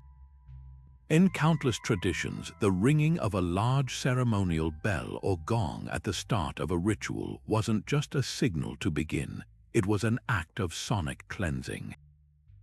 The complex, cascading overtones that washed over the participants were believed to literally shake loose, stagnant, or negative energy, resetting the vibrational atmosphere of a sacred space and attuning everyone present to a higher, more harmonious frequency. These practices were about much more than individual enlightenment. They were the glue that held communities together and connected them to the cycles of nature. A harvest festival wasn't just a party after a successful crop. It was a necessary ritual of gratitude where the entire village would sing, dance, and drum in unison. This collective celebration created a powerful wave of coherent energy, a vibrational offering of thanks back to the land that sustained them. It was a reciprocal relationship, a dialogue. They believed that by joyfully contributing their own energy to the Earth's field, they ensured its continued generosity. Similarly, solstice and equinox celebrations at places like Stonehenge or Newgrange were massive communal efforts to harmonize human activity with the grand celestial clock. As the sun, moon, and stars shifted in their cycles, so too did the energetic qualities of the Earth. By gathering at these potent times to raise their voices in chant or song, they were essentially helping the planet itself through a seasonal transition, using their collective intention and vibration to stabilize the turning of the wheel of the year. This was a participatory cosmology where humanity had an active role to play in maintaining the balance of the cosmos. Ultimately, this deep cultural and spiritual context reveals that the sophisticated engineering we've been exploring was always in service of a greater vision. The precisely cut stones, the carefully aligned chambers, and the strategically chosen locations were not ends in themselves. They were instruments in a grand symphony, tools to amplify a connection that was already felt intuitively. The real technology was a spiritual one, a profound understanding that to be human is to be a part of a vibrating, singing, living universe. By building structures that resonated with the planet's pulse and filling them with harmonizing sound, these ancient societies were creating sanctuaries for transformation. They were building engines of connection, places where an individual could experience a direct, visceral feeling of unity with the community, with the natural world, and with the source of all life itself. This yearning for connection, to feel a part of something vast and meaningful, is a thread that runs through all of human history. In our modern, often disconnected world, that ancient impulse to tune in and harmonize resonates just as powerfully today as it did thousands of years ago. What's truly remarkable is that this deep desire to connect with the Earth's energy wasn't confined to one single culture or continent. It emerges as a universal human impulse, a shared thread woven through the tapestry of ancient history across the globe.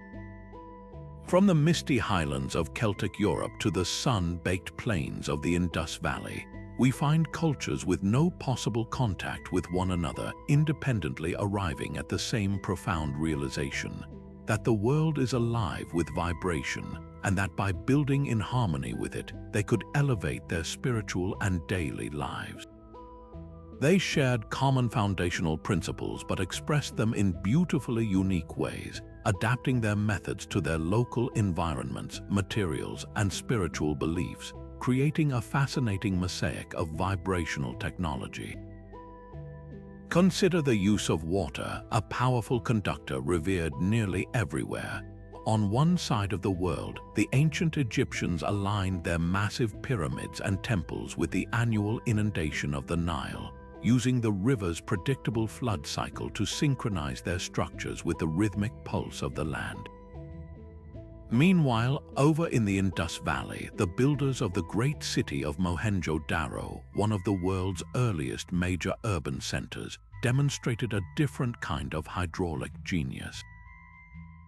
Their entire city was a masterpiece of water management featuring elaborate public baths, a sophisticated covered drainage system, and countless wells. This wasn't just about sanitation. By integrating flowing water so thoroughly into the fabric of their city, they were likely creating a constant, low-level vibrational hum throughout the community.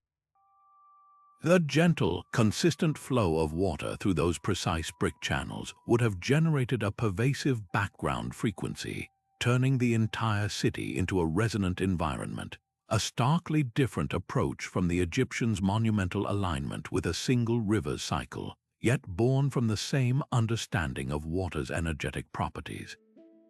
The choice of stone reveals another powerful commonality. The Celtic Druids of Europe and the megalithic builders of places like Stonehenge and Karnak displayed a clear preference for crystalline stones rich in quartz, like the blue stones hauled from Wales, valuing their piezoelectric properties. They intuitively understood these stones could transduce energy. On a completely different continent, the Olmecs of ancient Mesoamerica, the mother culture of the region, demonstrated a similar preference. They carved their colossal heads and other sculptures from massive basalt boulders, a volcanic rock also known for its density and resonant qualities. These boulders were often transported from distant quarries, sometimes over 60 miles away, indicating the material itself was considered sacred and powerful, essential for their monumental art and architecture. Both cultures, oceans apart, were drawn to specific stones not just for their durability, but for their innate energetic potential, a shared geological wisdom.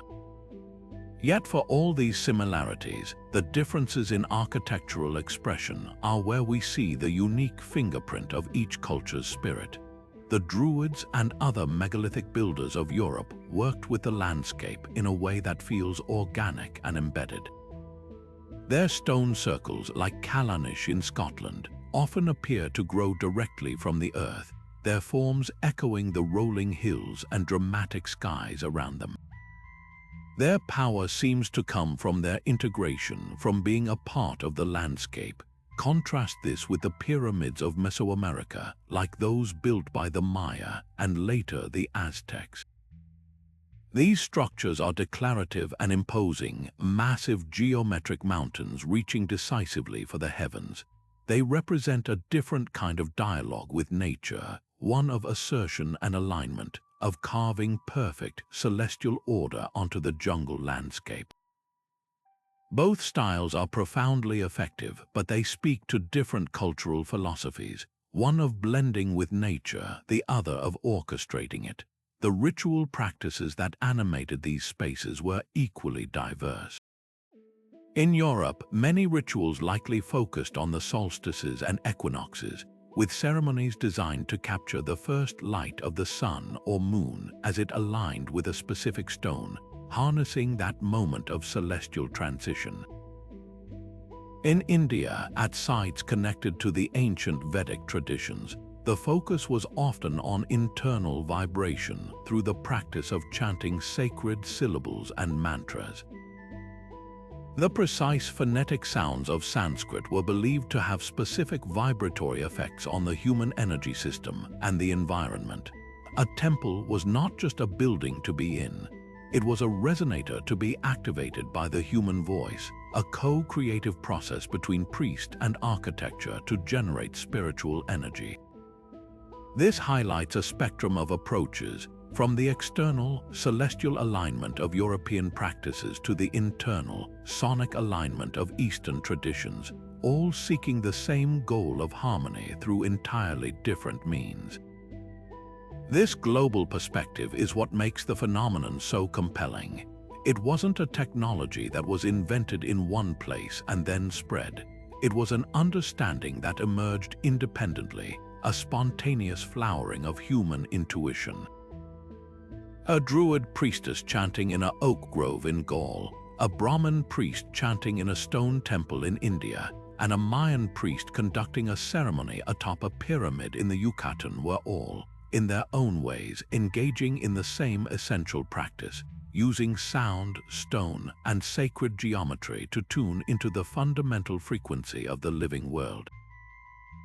They shared a common goal: to heal, to divine, to connect, and to commune, but their methods were beautifully adapted to their local stones, their local waters, and their local gods.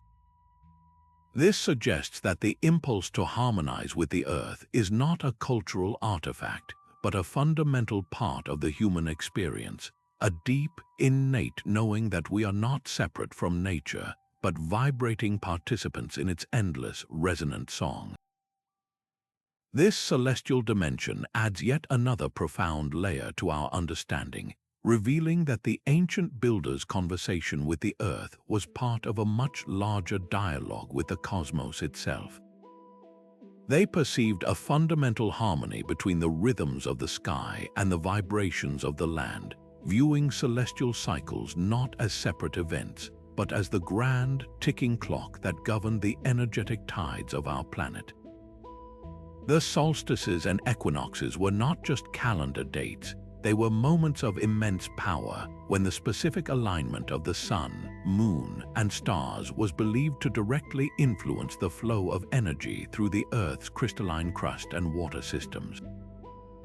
By constructing their monuments to precisely frame these celestial events, they were essentially building massive stone switches designed to be activated by the light of the sun or the glow of a specific star, harnessing these moments of cosmic alignment to amplify the natural resonant frequencies of their sacred sites. We can witness this breathtaking synthesis of astronomy and geomancy with stunning clarity at a place like the Sun Dagger on Fajoda, but in Choco Canyon, New Mexico. High on a remote cliff face, 3 large stone slabs are positioned in front of a spiral petroglyph carved into the rock. For most of the year, it appears as a silent, static image. But during the summer solstice, a dagger of sunlight slices perfectly through the center of the spiral. At the winter solstice, 2 daggers of light bracket it on either side. And during the equinoxes, a single shaft of light bisects the spiral's center. This was not a passive calendar, it was a dynamic, light-powered instrument. The ancestral Puebloan people who built it likely gathered to witness this event, seeing the sun's light not just marking a date, but actively energizing the petroglyph and the butt itself. The precise moment of alignment would have been a crescendo of light, a tangible infusion of solar energy into the stone, perhaps timed with chanting or drumming to harmonize human ritual with the celestial and terrestrial event unfolding before them. A similar, though vastly older, example comes from the Nabta Playa in the Egyptian desert, a site that predates the pyramids by over 1,000 years. Here, a circle of megalithic stones stands as one of the world's oldest known astronomical observatories. The stones are arranged to align with the rising points of key stars, particularly those of the constellation Orion and the star Sirius, which held tremendous significance for the early cultures of the Nile Valley. The heliacal rising of Sirius, its first appearance in the dawn sky after a period of invisibility, coincided with the annual flooding of the Nile, the life-giving event that sustained Egyptian civilization. The circle at Nabta Playa connected the celestial event with the terrestrial event in the most direct way possible. By marking the star's rise, they were predicting the river's flood. This practice reflects a deep understanding that the rhythms of the heavens were intimately tied to the energetic and practical cycles of the earth. The vibrations of the land, the coming flood, the shifting water table, the change in seasonal winds were seen as a direct reflection of the movements in the sky. This idea of celestial rhythms mirroring terrestrial frequencies points toward a truly holistic worldview. The ancient builders likely saw the universe as a single, interconnected system where everything vibrated in sympathy. The slow, precessional wobble of Earth's axis, which completes a cycle every 26,000 years, shifts our alignment with the stars over vast stretches of time. Some researchers, like Robert Bovell with his Orion correlation theory, suggest the layout of the three main Giza pyramids mirrors the belt stars of Orion as they would have appeared around 10,500 BC. Whether one accepts the specific date or not, the underlying principle is powerful. The pyramids may be a frozen piece of celestial time, an attempt to anchor a specific cosmic alignment permanently into the Earth's crust, creating a perpetual resonance between the land and the stars. The massive stones, with their piezoelectric properties, would then act as a permanent receiver for that specific stellar frequency. This celestial connection transforms these sites from static architecture into dynamic instruments of time. They were not just aligned with the sky, they were designed to interact with it, to capture moments of celestial power and use them to energize the Earth's own native vibrations. A solstice sunrise striking the heel stone at Stonehenge wouldn't just be a beautiful light show. It would be a moment of intense energetic transfer, the light and heat of the sun activating the piezoelectric charges in the blue stones at the exact moment the Earth's own resonant frequencies might be at a seasonal peak. This fusion of cosmic cycles with terrestrial science represents the absolute pinnacle of the ancient builder's art. It reveals a vision of a living, breathing cosmos, where humanity could play an active role in maintaining the balance between the heavens and the earth by building instruments of stone that sang in harmony with both. But long before the first stone was ever set in place, another critical step unfolded across the landscape, a subtle art of perception and intuition known as geomancy. This ancient practice, whose name literally means earth divination, was the sophisticated science of reading the living landscape to find the most harmonious and powerful locations for building. It was a process of deep listening where the surveyors, often wise elders, priests, or specialized craftsmen, would engage in a prolonged dialogue with the land itself, interpreting a complex language of natural signs to detect the Earth's most auspicious energetic hotspots. This wasn't a matter of random choice or convenience. It was a deliberate, methodical search for places where the vital energy, known as Chi in China or Prana in India, flowed most freely and beneficially. These geomancers believed that building in alignment with these natural currents would bring prosperity, health, and spiritual protection, while constructing on a disturbed or negative site could invite misfortune. They saw the Earth not as a dead resource, but as a conscious being with a complex energy body, and their role was to understand its anatomy before ever making a mark upon it. The toolkit of the geomancer was their own finely tuned senses and a lifetime of accumulated wisdom passed down through generations. They would spend days or even weeks at a potential site, observing the most subtle clues from the natural world. The behavior of animals was a primary indicator. They noticed where certain birds chose to nest, the paths that herds of deer consistently traveled, and where bees built their hives, as these creatures were believed to be naturally attracted to areas of positive energy flow. The health and growth patterns of plants were another vital text to be read. Lush, unusually vibrant vegetation or ancient, twisting trees thriving in a specific spot could signal a powerful underground water source or a beneficial energy vortex. Conversely, stunted or diseased plant life, or places consistently avoided by animals, were seen as warnings of stagnant or harmful energy. Even the weather itself offered clues. The way mist pooled in certain valleys at dawn, how wind whistled through a particular rock formation, or where lightning repeatedly struck were all interpreted as messages about the energetic qualities of the land. This practice required immense patience and a holistic understanding of ecology. blending sharp empirical observation with a spiritual reverence for every sign the environment provided. As these traditions became more formalized, specific instruments were developed to refine this intuitive art into a precise technology. In ancient China, this evolution culminated in the creation of the Luopan compass, a remarkably complex device that is still used by Feng Shui masters today. Far more than a simple directional tool, the Luopan is a multi-layered cosmic map. Its magnetic needle points to the south magnetic pole, but it is surrounded by concentric rings inscribed with the symbols of the I Ching, the 8 trigrams, the 24 mountains, and the constellations of the zodiac.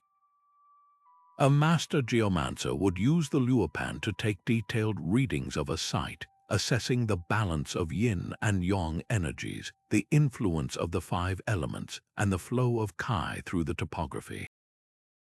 It allowed them to determine the most favorable orientation for a building's entrance, the optimal placement of rooms for health and harmony, and even the best time to begin construction based on astrological cycles. It was a tool that perfectly encapsulated the geomantic philosophy, a fusion of astronomy, magnetism, and spirituality, all focused on aligning human activity with the invisible forces of the natural world. Similarly, in the Roman Empire, the practice of surveying, or limitation, was a highly respected discipline essential for planning cities, military camps, and agricultural divisions. The Roman surveyors, known as agrimensors or grommatici, used an instrument called the groma. This device consisted of a vertical staff with a crossarm from which plumb lines were hung, allowing them to sight perfectly straight lines and right angles across the landscape. While their primary goal was practical, creating orderly, defendable, and efficient settlements, their methods reveal a geomantic principle. The founding of a new city began with a ritual called the inauguration, where a priest astronomer would take auspices by observing the flight patterns of birds to secure divine approval for the location. The central survey point, or umbilicus, was then established, and the entire street grid was aligned from this sacred center according to cardinal directions, often using the groma to ensure precise orientation. This alignment wasn't just for neatness, it was a way to harmonize the human-made order of the city with the cosmic order of the heavens and the telluric currents of the earth, ensuring the community's prosperity was in sync with the universe itself. This intuitive science of geomancy represents the absolute essence of the deep dialogue between humans and their environment. It was a practice that required humility and respect, acknowledging that humanity was a part of nature, not separate from it. The geomancer didn't seek to dominate the landscape but to understand its rhythms and flows, to build with it rather than simply on it. By carefully reading the messages written in the behavior of animals, the growth of plants, and the flow of water, and by using sophisticated tools to measure magnetic and cosmic influences, these ancient experts ensured that their constructions would resonate with the site, amplifying its natural beneficial energies. This careful, respectful approach to the land stands in stark contrast to modern development, which often flattens and ignores the subtle energies of a place. Geomancy reminds us that the most powerful and enduring structures are those that emerge from a conversation with the earth, a collaboration between human intention and the silent, humming wisdom of the world itself. Yet for all its profound sophistication, this deep, vibrational wisdom did not simply vanish overnight. Its decline was a slow, complex unraveling, a story not of a single cataclysm but of 1,000 subtle cuts across centuries, as the world underwent a series of transformative shifts that fundamentally altered humanity's relationship with the natural world. The first major fracture began with the very success of the civilizations that had nurtured this knowledge. as small, nature-based communities grew into vast, centralized empires and bustling urban centers, a subtle but profound disconnect emerged. In a sprawling city like ancient Rome or Babylon, the daily experience of life changed. The cobblestone streets, the towering aqueducts, and the dense housing insulated people from the direct sensory input of the living earth. The subtle hum of the land was drowned out by the noise of the marketplace, the clatter of carts, and the chatter of crowds. The intimate, daily observation of animal behavior, plant cycles, and weather patterns, the very foundation of geomancy, became the specialized knowledge of a few rather than the common sense of all. Urbanization created a buffer between humanity and the raw, vibrating pulse of the planet, shifting focus from the sacred landscape to the engineered environment, from listening to the earth to commanding it. This physical disconnect was powerfully accelerated by a series of monumental religious and philosophical revolutions. The rise of major monotheistic faiths, while providing new moral and social structures, often carried with them a theological framework that placed God firmly in the heavens, separate from a creation that was to be stewarded or even subdued. The ancient, animistic worldview, which saw spirit and consciousness in a mountain, a river, or a stone, was frequently reclassified as paganism or idolatry, to be purged and replaced. Sacred groves were cut down, ancient temples were repurposed for new worship, and the practices of the old earth-based religions were driven underground, their knowledge fragmented and preserved only in secret lineages or scattered folk traditions. This was not merely a change of doctrine, it was a fundamental shift in perception. The earth was no longer a living, breathing, conscious partner in a spiritual dialogue. It was increasingly seen as a resource, a stage for human drama, or a temporary proving ground for a soul destined for an afterlife elsewhere. The language of vibration, energy, and resonance, once central to spiritual experience, lost its place in the new orthodoxy, becoming the whispered secret of mystics and heretics rather than the public doctrine of the state. Perhaps the most decisive blow came with the dawn of the scientific revolution and the Enlightenment in Europe.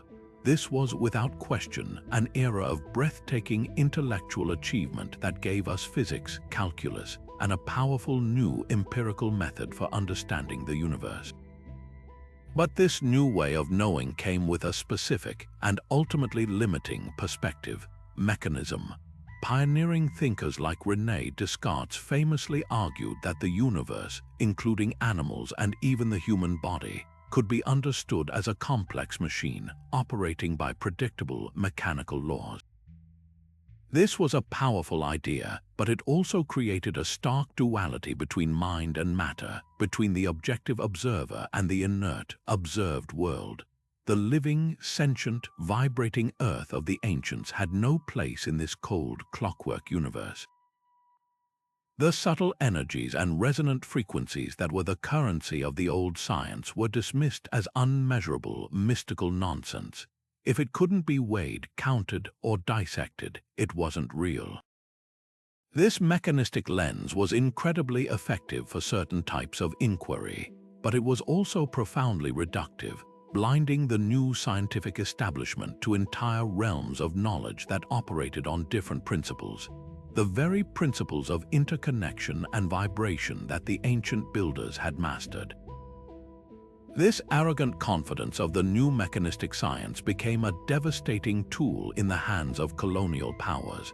As European nations expanded across the globe, they encountered indigenous cultures with deep, sophisticated knowledge systems rooted in a harmonic relationship with their local environments.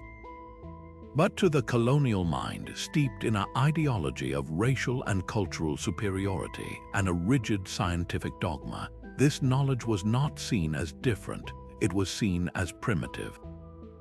The complex herbal medicine of a Native American shaman was dismissed as superstition, while the precise astronomical alignments of an African stone circle were ignored as the work of simple savages. Colonial authorities actively suppressed these practices, seeing them as a threat to their control and to the spread of their own religion and culture. This systematic dismissal and destruction of indigenous wisdom represents one of the greatest tragedies in the history of human knowledge. Entire libraries of experiential, place-based understanding accumulated over tens of thousands of years were lost forever, severing our collective connection to a way of being in the world that we are now, centuries later, desperately struggling to recall. The cumulative effect of these forces, urban living, religious transformation, mechanistic reductionism, and colonial suppression, was a profound collective amnesia. The sophisticated science of Earth energies didn't disappear in a flash. It faded like a forgotten melody. The instruments of the geomancers gathered dust. The resonant chambers of the temples fell silent, their acoustic secrets buried under new interpretations that saw them only as tombs or treasure rooms. The language of vibration was lost, and we became tone-deaf to the humming world around us. This is why our modern rediscovery of these concepts is so challenging and so fraught with debate. We are not simply reading a forgotten instruction manual. We are trying to reassemble a shattered vase from fragments, with only the faintest outline of its original shape to guide us. We have the tantalizing anomalies, the strange acoustics, the precise alignments, the piezoelectric stones, but we lack the living cultural context, the oral traditions, and the intuitive senses that gave them meaning.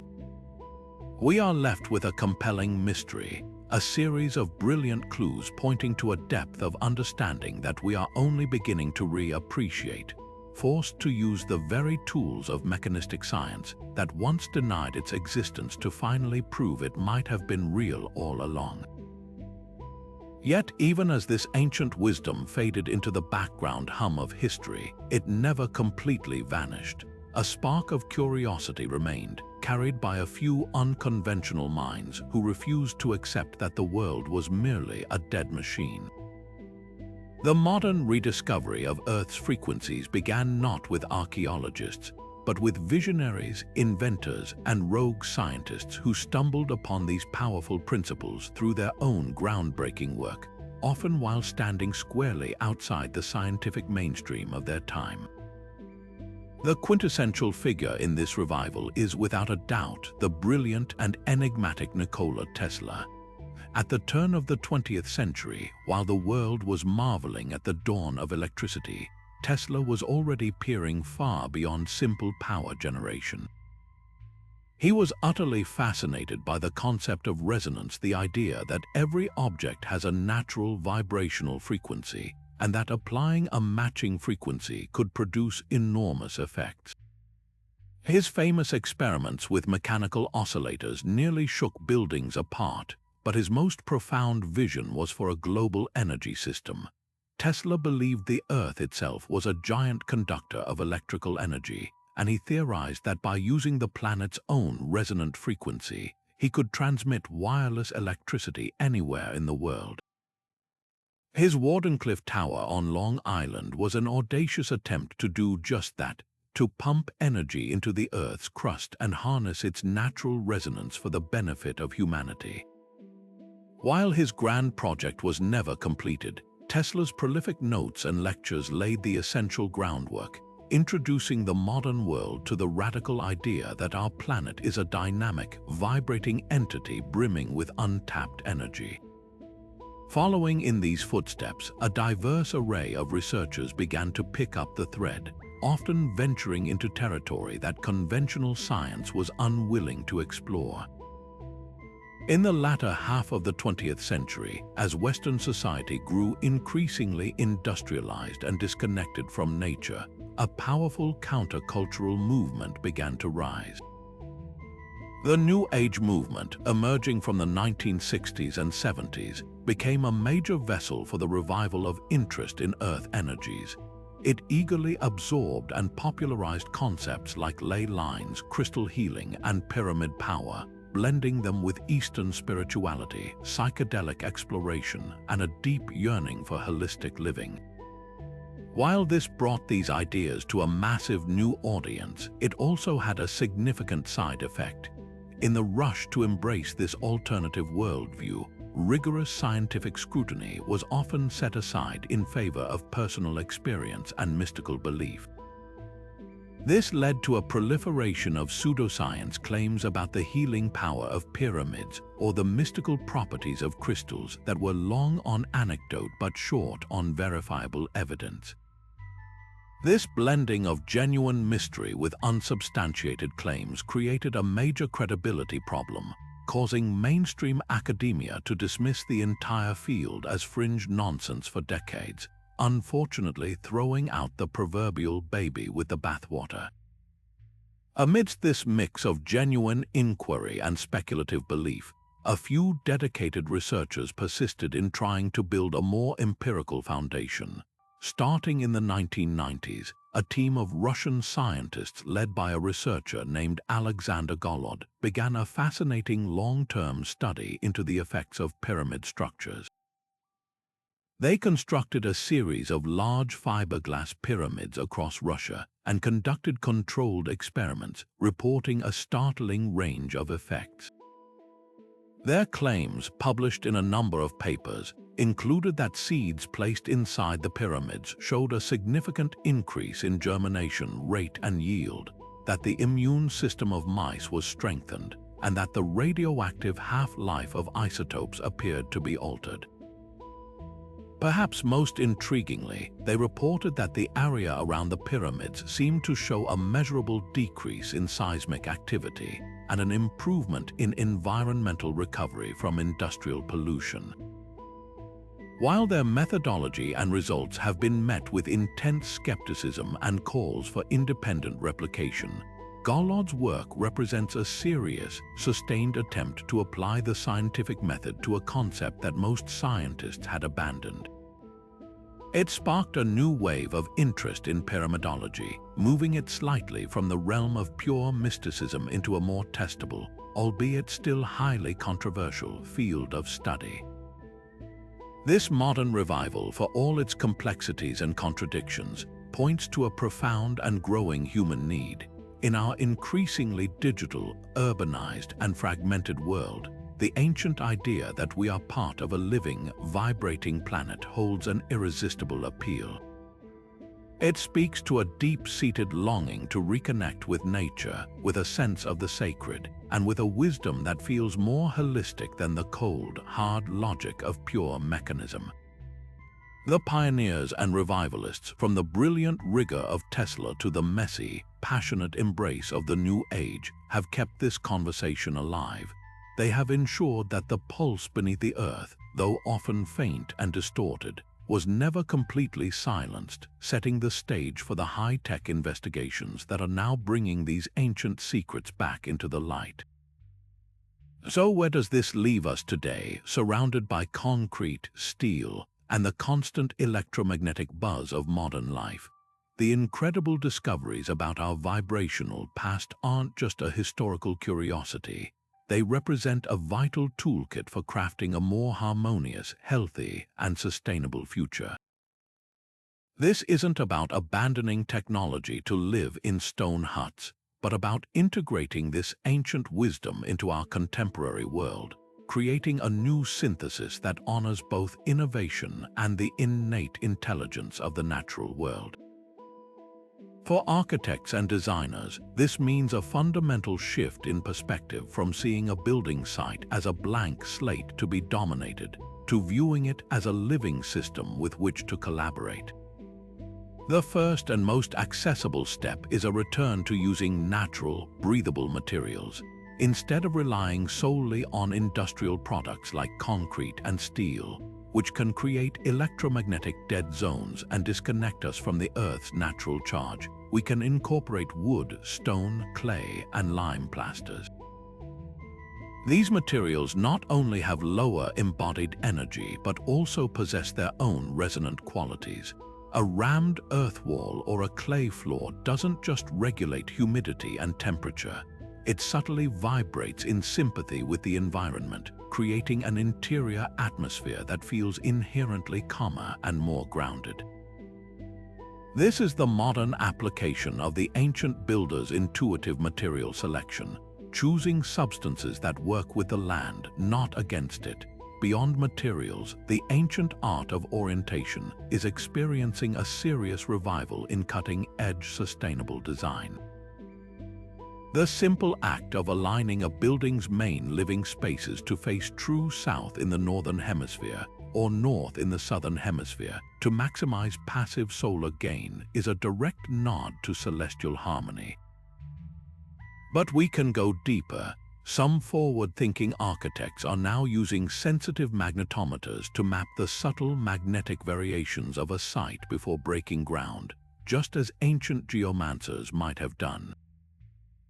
They then design the floor plan to avoid placing beds or desks over areas of strong geological stress or underground water flows that can generate disruptive frequencies, instead reserving those areas for storage or circulation.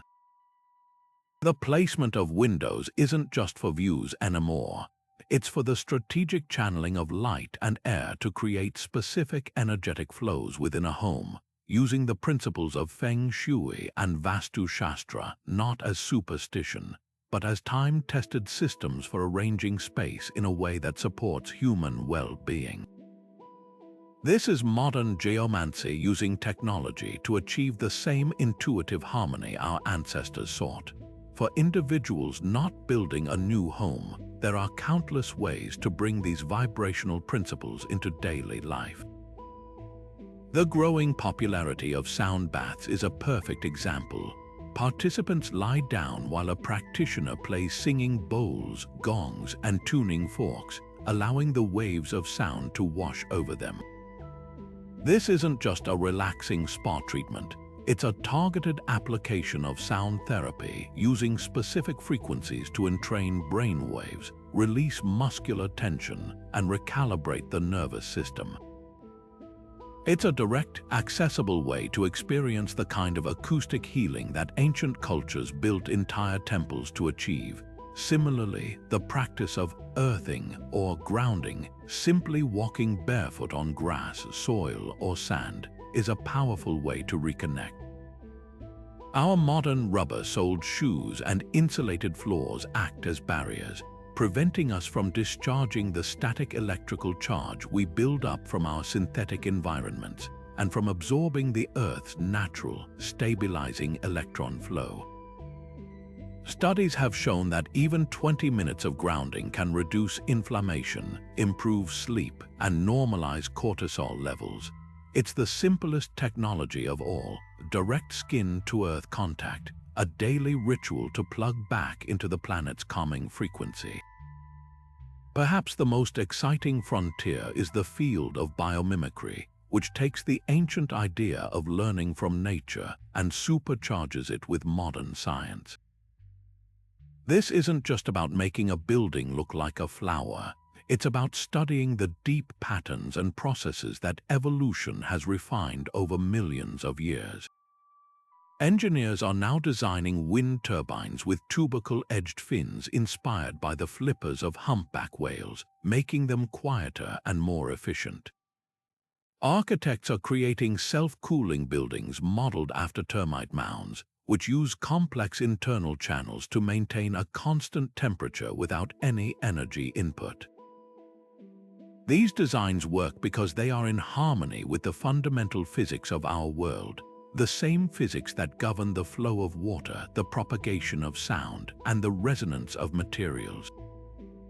By mimicking these forms, we are effectively tuning our technology to the same frequencies that the natural world has already mastered.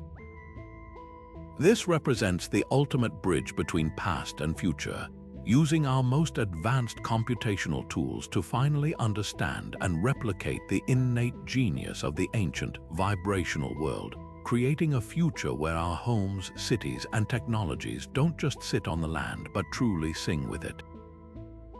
This journey of rediscovery is now being supercharged by a new generation of technological tools, allowing us to measure and map the Earth's subtle vibrations with a precision our ancestors could only have dreamed of.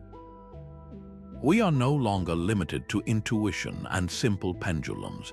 We have begun to develop a sophisticated sensory apparatus that can peer into the very fabric of the land, listening to its whispers with digital ears and seeing its energy flows with computational eyes. This isn't about replacing the old wisdom, it's about finally having a language, the language of data, to understand and validate what they knew in their bones. One of the most powerful of these new tools is hyperspectral imaging.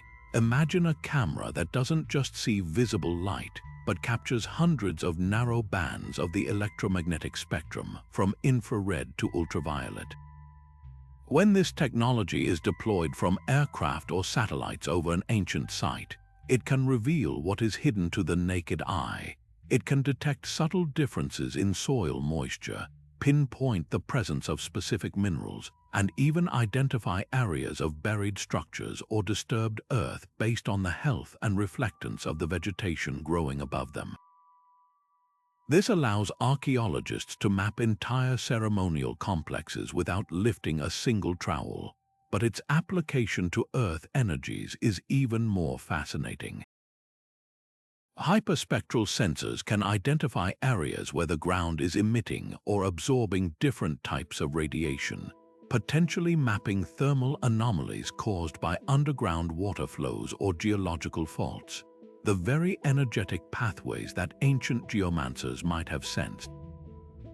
It provides a detailed, scientific map of a site's hidden anatomy, showing us the physical correlates of those legendary ley lines and energy vortexes. The analysis of sound is undergoing its own revolution, moving far beyond simple recording. Researchers are now employing AI-driven acoustic modeling to recreate the soundscapes of ancient sites as they would have been experienced millennia ago. By creating incredibly detailed 3D models of a structure like a complete Roman theater or a sealed Egyptian tomb, powerful algorithms can simulate how sound waves would have behaved within that space when its walls were intact and its materials were new. This allows us to virtually hear the precise resonant frequencies of a chamber, understand how a chant would have been amplified and distorted as it traveled down a passageway, or even determine the optimal spot for a speaker to stand to be heard clearly by thousands. This technology transforms a silent ruin back into a living, vibrating instrument, allowing us to experience its acoustic intent firsthand and providing undeniable evidence of sophisticated auditory design. On a global scale, projects are emerging that study the planet's vibrations as a unified system. The Global Consciousness Project, based at Princeton University, is a fascinating, if controversial, long-term experiment that has been running for decades. It uses a worldwide network of random number generators to see if moments of intense global focus and shared emotion, like the events of September 11th or the live broadcast of the Olympic Games, can create a measurable, non-random effect on these machines.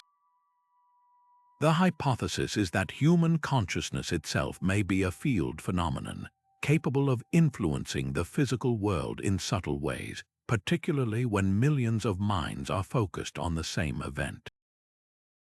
While the results are debated, the project represents a bold attempt to use technology to measure the interconnection between human consciousness and the planet's energy field, a concept that would have been second nature to the builders of the great sacred sites. Perhaps the most concrete data is coming from the ever-expanding Global Infrasound Monitoring Network. Originally established to detect clandestine nuclear tests and monitor earthquakes, this array of ultra-sensitive microphones is constantly listening to the deep, low-frequency soundtrack of our planet. It picks up the rumble of ocean storms thousands of miles away, the groan of shifting tectonic plates, and the constant, subtle hum of the Earth itself. By analyzing this data, scientists are beginning to create a vibrational baseline for the entire globe, understanding how these frequencies change with the seasons, with solar activity, and with geological events. This provides the essential scientific context for the experiences reported at ancient sites. When a researcher like Paul Devereux records a powerful infrasonic resonance inside a Neolithic tomb, they can now cross-reference it with the global infrasound network to see if it's a local phenomenon or part of a larger planetary wave, helping to distinguish human-made resonance from the Earth's own native music. These technological advances are doing more than just satisfying our curiosity. They are fundamentally reshaping the dialogue between the past and the present. They are providing a rigorous, empirical bridge between the intuitive wisdom of the ancients and the analytical power of modern science. With every LiDAR map that reveals a hidden water network, every acoustic model that deciphers a temple's resonant frequency, and every infrasound reading that captures the planet's pulse, we move closer to understanding not just that these ancient builders were tapping into something real, but exactly how they were doing it. We are beginning to translate their sacred science into data, and in doing so, we are opening a doorway to a forgotten world, a world where humanity listened closely to the earth and learned to build in harmony with its silent, powerful song. Now, as we navigate this fascinating terrain between ancient wisdom and modern interpretation, it's absolutely essential that we pause and sharpen our critical lens. The world of historical mysteries, especially one as captivating as the idea of ancient energy harnessing, is fertile ground for speculation, and over the decades, a number of compelling but ultimately unsubstantiated myths have taken root in the popular imagination. Our journey into the past must be guided not by a desire for fantastical answers, but by a respectful commitment to the evidence, separating the scientifically plausible from the creatively speculative to arrive at a truly nuanced appreciation of what our ancestors might have achieved. One of the most pervasive and enduring claims is the idea that the Great Pyramid of Giza was a fully functional power plant, generating and transmitting wireless electricity for the ancient world. This theory, popularized by authors like Christopher Dunn, is undeniably captivating. It points to the absence of soot in the inner chambers to suggest the Egyptians used electric lighting, and it interprets the granite-lined shafts and boxes as waveguides and resonators for a massive energy generator. While the concept is a masterpiece of imaginative engineering, it stumbles on a critical lack of direct archaeological evidence. There are no wires, no insulation, no switches, no transformers, nor any contemporary descriptions of such technology found anywhere in Egypt. The absence of soot can be more plausibly explained by the fact that the pyramids were sealed for millennia, protecting them from the smoke and grime that would have accumulated from torches used during later, sporadic explorations. Furthermore, if such a revolutionary technology existed, even if its principles were lost, we would expect to see some echo of it in later Egyptian technology or in the records of neighboring cultures. Instead, we see a technological trajectory focused on monument building, agriculture, and artistry, not electromagnetic power generation. This doesn't diminish the pyramid's wonder. It simply asks us to appreciate its genius within the context of its own time, not through the anachronistic lens of our modern electrical grid. Another concept that requires careful scrutiny is the blanket application of ley lines. As we discussed, the initial idea proposed by Alfred Watkins was one of practical, straight-line pathways for travel and trade. The modern reinterpretation of these lines as streams of mystical earth energy flowing between sacred sites is a powerful and romantic notion. However, the statistical reality is often overlooked. With thousands of ancient sites dotting the landscape of Britain or any other region, drawing straight lines between them will inevitably create numerous apparent alignments purely by random chance. This is a classic case of apophenia, the human tendency to perceive meaningful patterns in random data. This isn't to say that every proposed alignment is meaningless. The compelling part of the ley line theory isn't the lines themselves, but the nodes, the individual sites.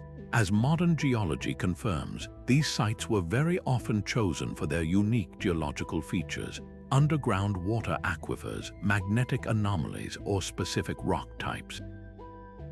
The ancient builders were likely drawn to these powerful individual points, these energetic hotspots.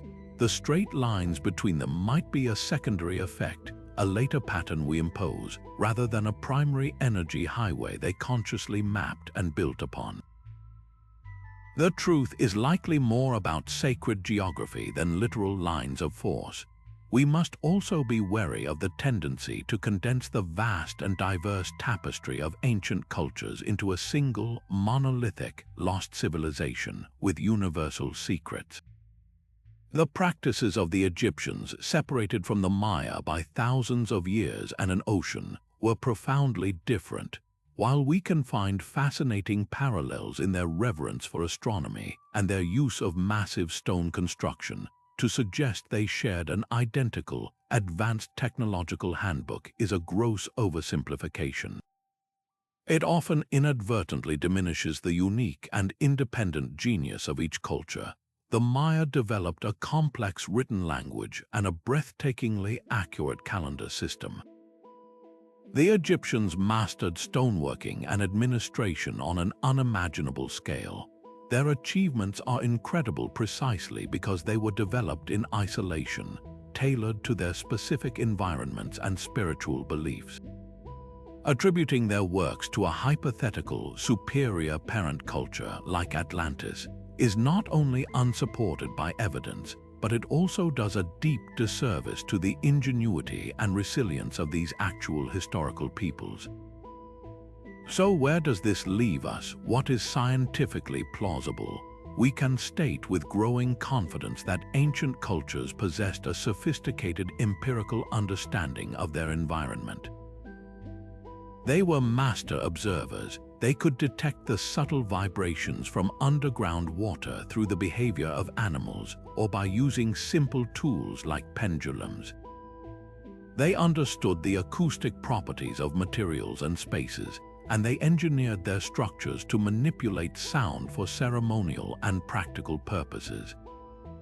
They knew that specific locations, those with running water, certain magnetic readings, or unique geological formations felt different, and they attributed this feeling to the divine. Their construction was a form of applied geophysics, even if their explanation for it was spiritual. The science of archaeoacoustics is providing hard data that these sonic effects are real and intentional. The study of piezoelectricity in granite explains why certain stones might have been chosen. This is the solid ground we can stand on, a recognition of their deep, intuitive harmony with natural forces, which they expressed through monumental architecture and ritual. This nuanced view doesn't steal the mystery, it deepens it. It replaces a simplistic story of ancient power plants with a far more compelling narrative of human ingenuity, a story of how our ancestors, without our instruments, learned to listen to the earth and build in concert with its hidden music, creating wonders that continue to inspire and humble us to this day. The field of archaeoacoustics is on the cusp of a revolution, moving far beyond simple audio recordings and into the realm of fully immersive, multi-sensory time travel. One of the most exciting frontiers is the use of virtual and augmented reality to reconstruct ancient soundscapes with stunning accuracy. Imagine slipping on a VR headset and finding yourself standing in the very center of Stonehenge at the summer solstice 5,000 years ago. You wouldn't just see the towering Sarsen stones silhouetted against the dawn sky. You would hear the space as it was intended to be experienced. The low, resonant thrum of a drum would feel as if it's vibrating through your own chest. The chants of participants would swirl around you with precise directional clarity, and you would sense the way the infrasound from the surrounding plane is trapped and amplified by the circle's geometry. This isn't science fiction. Researchers are now using sophisticated laser scan data of existing sites to create perfectly accurate 3D models. Then, by applying the principles of acoustic physics, inputting data on the density of the original stones, the absorption qualities of the likely building materials, and even the atmospheric conditions of the time-powerful algorithms, can generate a precise auditory simulation of how sound would have behaved within that space. This technology will allow us to finally test long-held theories. Was the king's chamber in the Great Pyramid designed to resonate at a specific frequency? We'll be able to virtually strike a piece of its granite and listen for ourselves. Could a speaker in the Roman Senate be heard clearly from the back row? We can model the acoustics and know for certain. This moves the study of ancient sound from speculation to experiential fact, providing a tool of unprecedented power for both research and public education. This technological leap is being powered by a new spirit of unprecedented international and interdisciplinary collaboration. For decades, research has often been siloed. Archaeologists worked on digs, acousticians worked in labs, and anthropologists studied texts. Now, large-scale projects are bringing these diverse experts together from the very beginning. Initiatives like the European Commission's funded projects on cultural heritage are creating shared databases where an archaeologist uncovering a Mycenaean tomb in Greece can instantly upload its precise dimensions, while a team of acoustic physicists in Italy can run simulations on it, and a cultural anthropologist in Norway can cross-reference the findings with ancient Greek texts describing funerary rites. This collaborative model is breaking down the barriers between the hard sciences and the humanities, fostering a holistic understanding that acknowledges a sacred site was never just one thing. It was a geological formation, an architectural marvel, an astronomical observatory, and a psychoacoustic environment all at once. By studying it through all these lenses simultaneously, we can finally see the complete picture. We can understand how the choice of stone was influenced by both its acoustic properties and its spiritual significance, how the alignment of a corridor served both a celestial purpose and an acoustic one. This integrated approach is turning the study of the past into a truly global conversation, where a discovery in Peru can directly inform a reinterpretation of a site in Turkey, revealing patterns of universal human intuition that we could never perceive by looking at each culture in isolation. The ultimate goal of this research is shifting from simply understanding the past to actively learning from it. The emerging field of architectural bioacoustics asks a profound question. If ancient builders could create spaces that reduce stress, enhance meditation, and promote community cohesion through the intentional use of sound, can we do the same today? Researchers are now analyzing the specific resonant frequencies and reverberation times found to be most effective in ancient sites like the 110 Hz tone identified in Maltese Hypogeum, and using that data to inform the design of modern spaces. We could see future hospitals incorporating dedicated resonance therapy rooms based on Minoan designs to help patients heal, or schools and offices being built with sound-dampening materials and shapes that reduce noise pollution and cognitive fatigue, inspired by the serene acoustics of certain Gothic cathedrals. This isn't about copying ancient blueprints. It's about reverse engineering the underlying principles they discovered through centuries of trial and error. They were the master empiricists of vibration, and we are only now developing the scientific tools to quantify their genius. By decoding their secrets, we have the potential to build a future that is not only more technologically advanced, but also more harmonious, more humane, and more in tune with the subtle frequencies that influence our health and well-being. The pulse beneath the earth, first felt by ancient hands, is now being measured by our most sophisticated instruments, guiding us toward a new era where the wisdom of the past directly shapes a more resonant future. This journey into the resonant world of our ancestors does far more than just solve archaeological puzzles. It fundamentally rewrites the story of human history itself. For centuries, the prevailing narrative has often portrayed pre-modern societies as primitive, hardworking, and spiritually motivated, perhaps, but ultimately simple people who built their wonders through brute force and blind faith, their achievements standing as mysterious anomalies against a backdrop of general technological simplicity. This exploration shatters that outdated view completely. It reveals them not as primitive but as profoundly sophisticated. They were keen observers, meticulous empiricists, and brilliant intuitive engineers who saw the world not as a collection of resources to be conquered, but as a complex, living system to be understood and harmonized with. Their greatest monuments were not just expressions of power or piety. They were the culmination of a deep, collaborative dialogue with the intelligent forces of nature.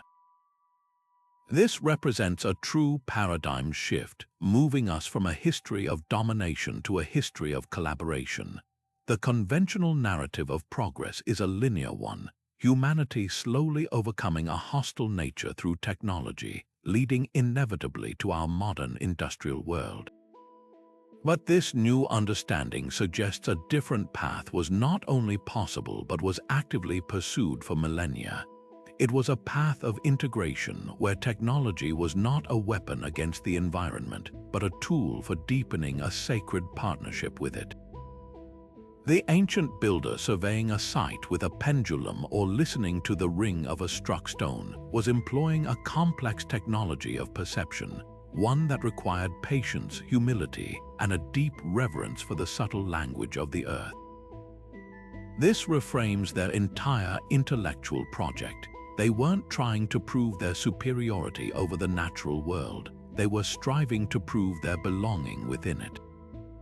Their genius lay in their ability to listen to the water under the ground, to the sound of the wind through a canyon, to the silent geometry of a crystal, and to translate that listening into stone. This reclaimed history holds a powerful, urgent key for addressing our most pressing modern challenges. Confronted with the cascading crises of climate change, biodiversity loss, and resource depletion, our dominant model of extractive industrialization is revealing its catastrophic flaws. We have treated the planet as a dead resource to be exploited, and we are now reaping the consequences. The ancient approach offers a radical alternative, a model of regenerative design.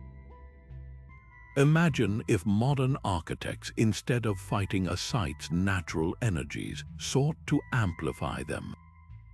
What if new buildings were oriented not just for solar gain, but to harmonize with local magnetic fields and geological features? What if water management systems were designed not just to pipe water away efficiently, but to recreate the gentle, resonant flow of the canals at Machu Picchu, enhancing the local soundscape and microclimate? This is not a retreat to the past, it is a step forward into a more intelligent future, one that uses our advanced materials science and computational modeling to achieve the same symbiotic ends that the ancients accomplished with stone and intuition. This perspective can even reshape our approach to urban design, moving us away from cold, impersonal concrete grids and toward what we might call biophilic cities, urban environments that are actively designed to foster a connection with living systems. Instead of seeing parks as mere decorations, we could design them as integral vibrational lungs for the city, with specific landscaping and water features chosen for their sound dampening or resonant qualities to provide pockets of acoustic peace.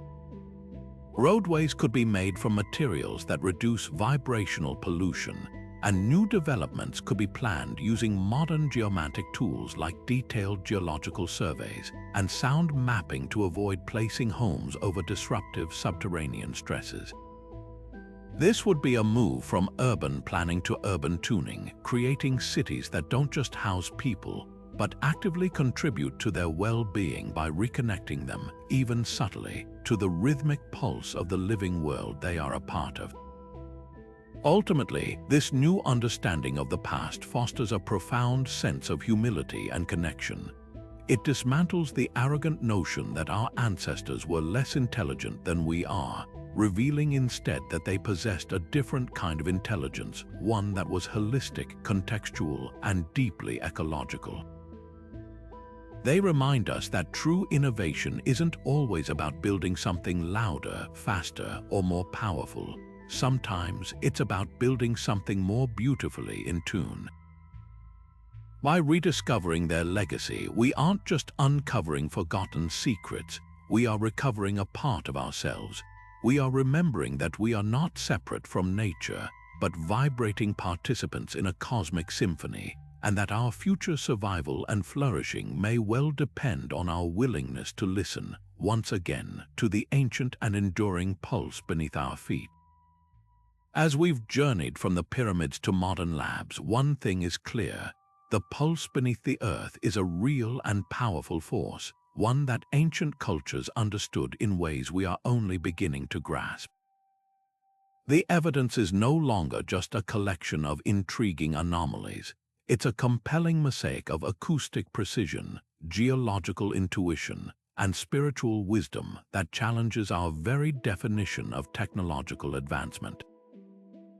These builders were not primitive. They were pioneers of a different kind of science, one that sought harmony with nature rather than dominance over it. They learned to read the landscape as a living text, interpreting the subtle vibrations of water, the resonant properties of stone, and the alignments of the cosmos to create structures that were far more than mere monuments. They were instruments of connection, designed to tune human consciousness to the fundamental frequencies of the living world. Their legacy is an invitation, a call to reconnect with a way of being that we have largely forgotten in our modern, high-frequency lives. It asks us to slow down and listen more closely to the world around us, to perceive the hum of stones, the whispering flow of water, and the profound silence between stars, not as background noise, but as a continuous, intelligent dialogue. This isn't about abandoning our technology or our progress. It's about enriching it. It's about integrating their holistic understanding into our contemporary world, creating a new synthesis where advanced materials science and acoustic engineering are guided by the ancient principles of balance and resonance. Imagine cities designed not just for efficiency, but for well-being, where buildings work with the land's natural energy, flows to reduce stress and foster community. This is the practical potential of their wisdom, a blueprint for a future that is not only sustainable but truly harmonious. The mysteries of the past are not locked away, solved and finished. They are alive, offering us keys to our future. By continuing to rediscover and validate these ancient rhythms, we do more than solve historical puzzles. We unlock a deeper part of our own humanity. We awaken to the understanding that we are not separate from the web of life, but vibrating participants within it. This journey reminds us that the greatest innovations may not always be about building something new, but about remembering something essential. Thank you for joining this exploration into the wonders of our past. We'd love to hear which site or concept resonated most with you. Share your thoughts in the comments below. And if you haven't already, subscribe to join us for our next deep dive into the mysteries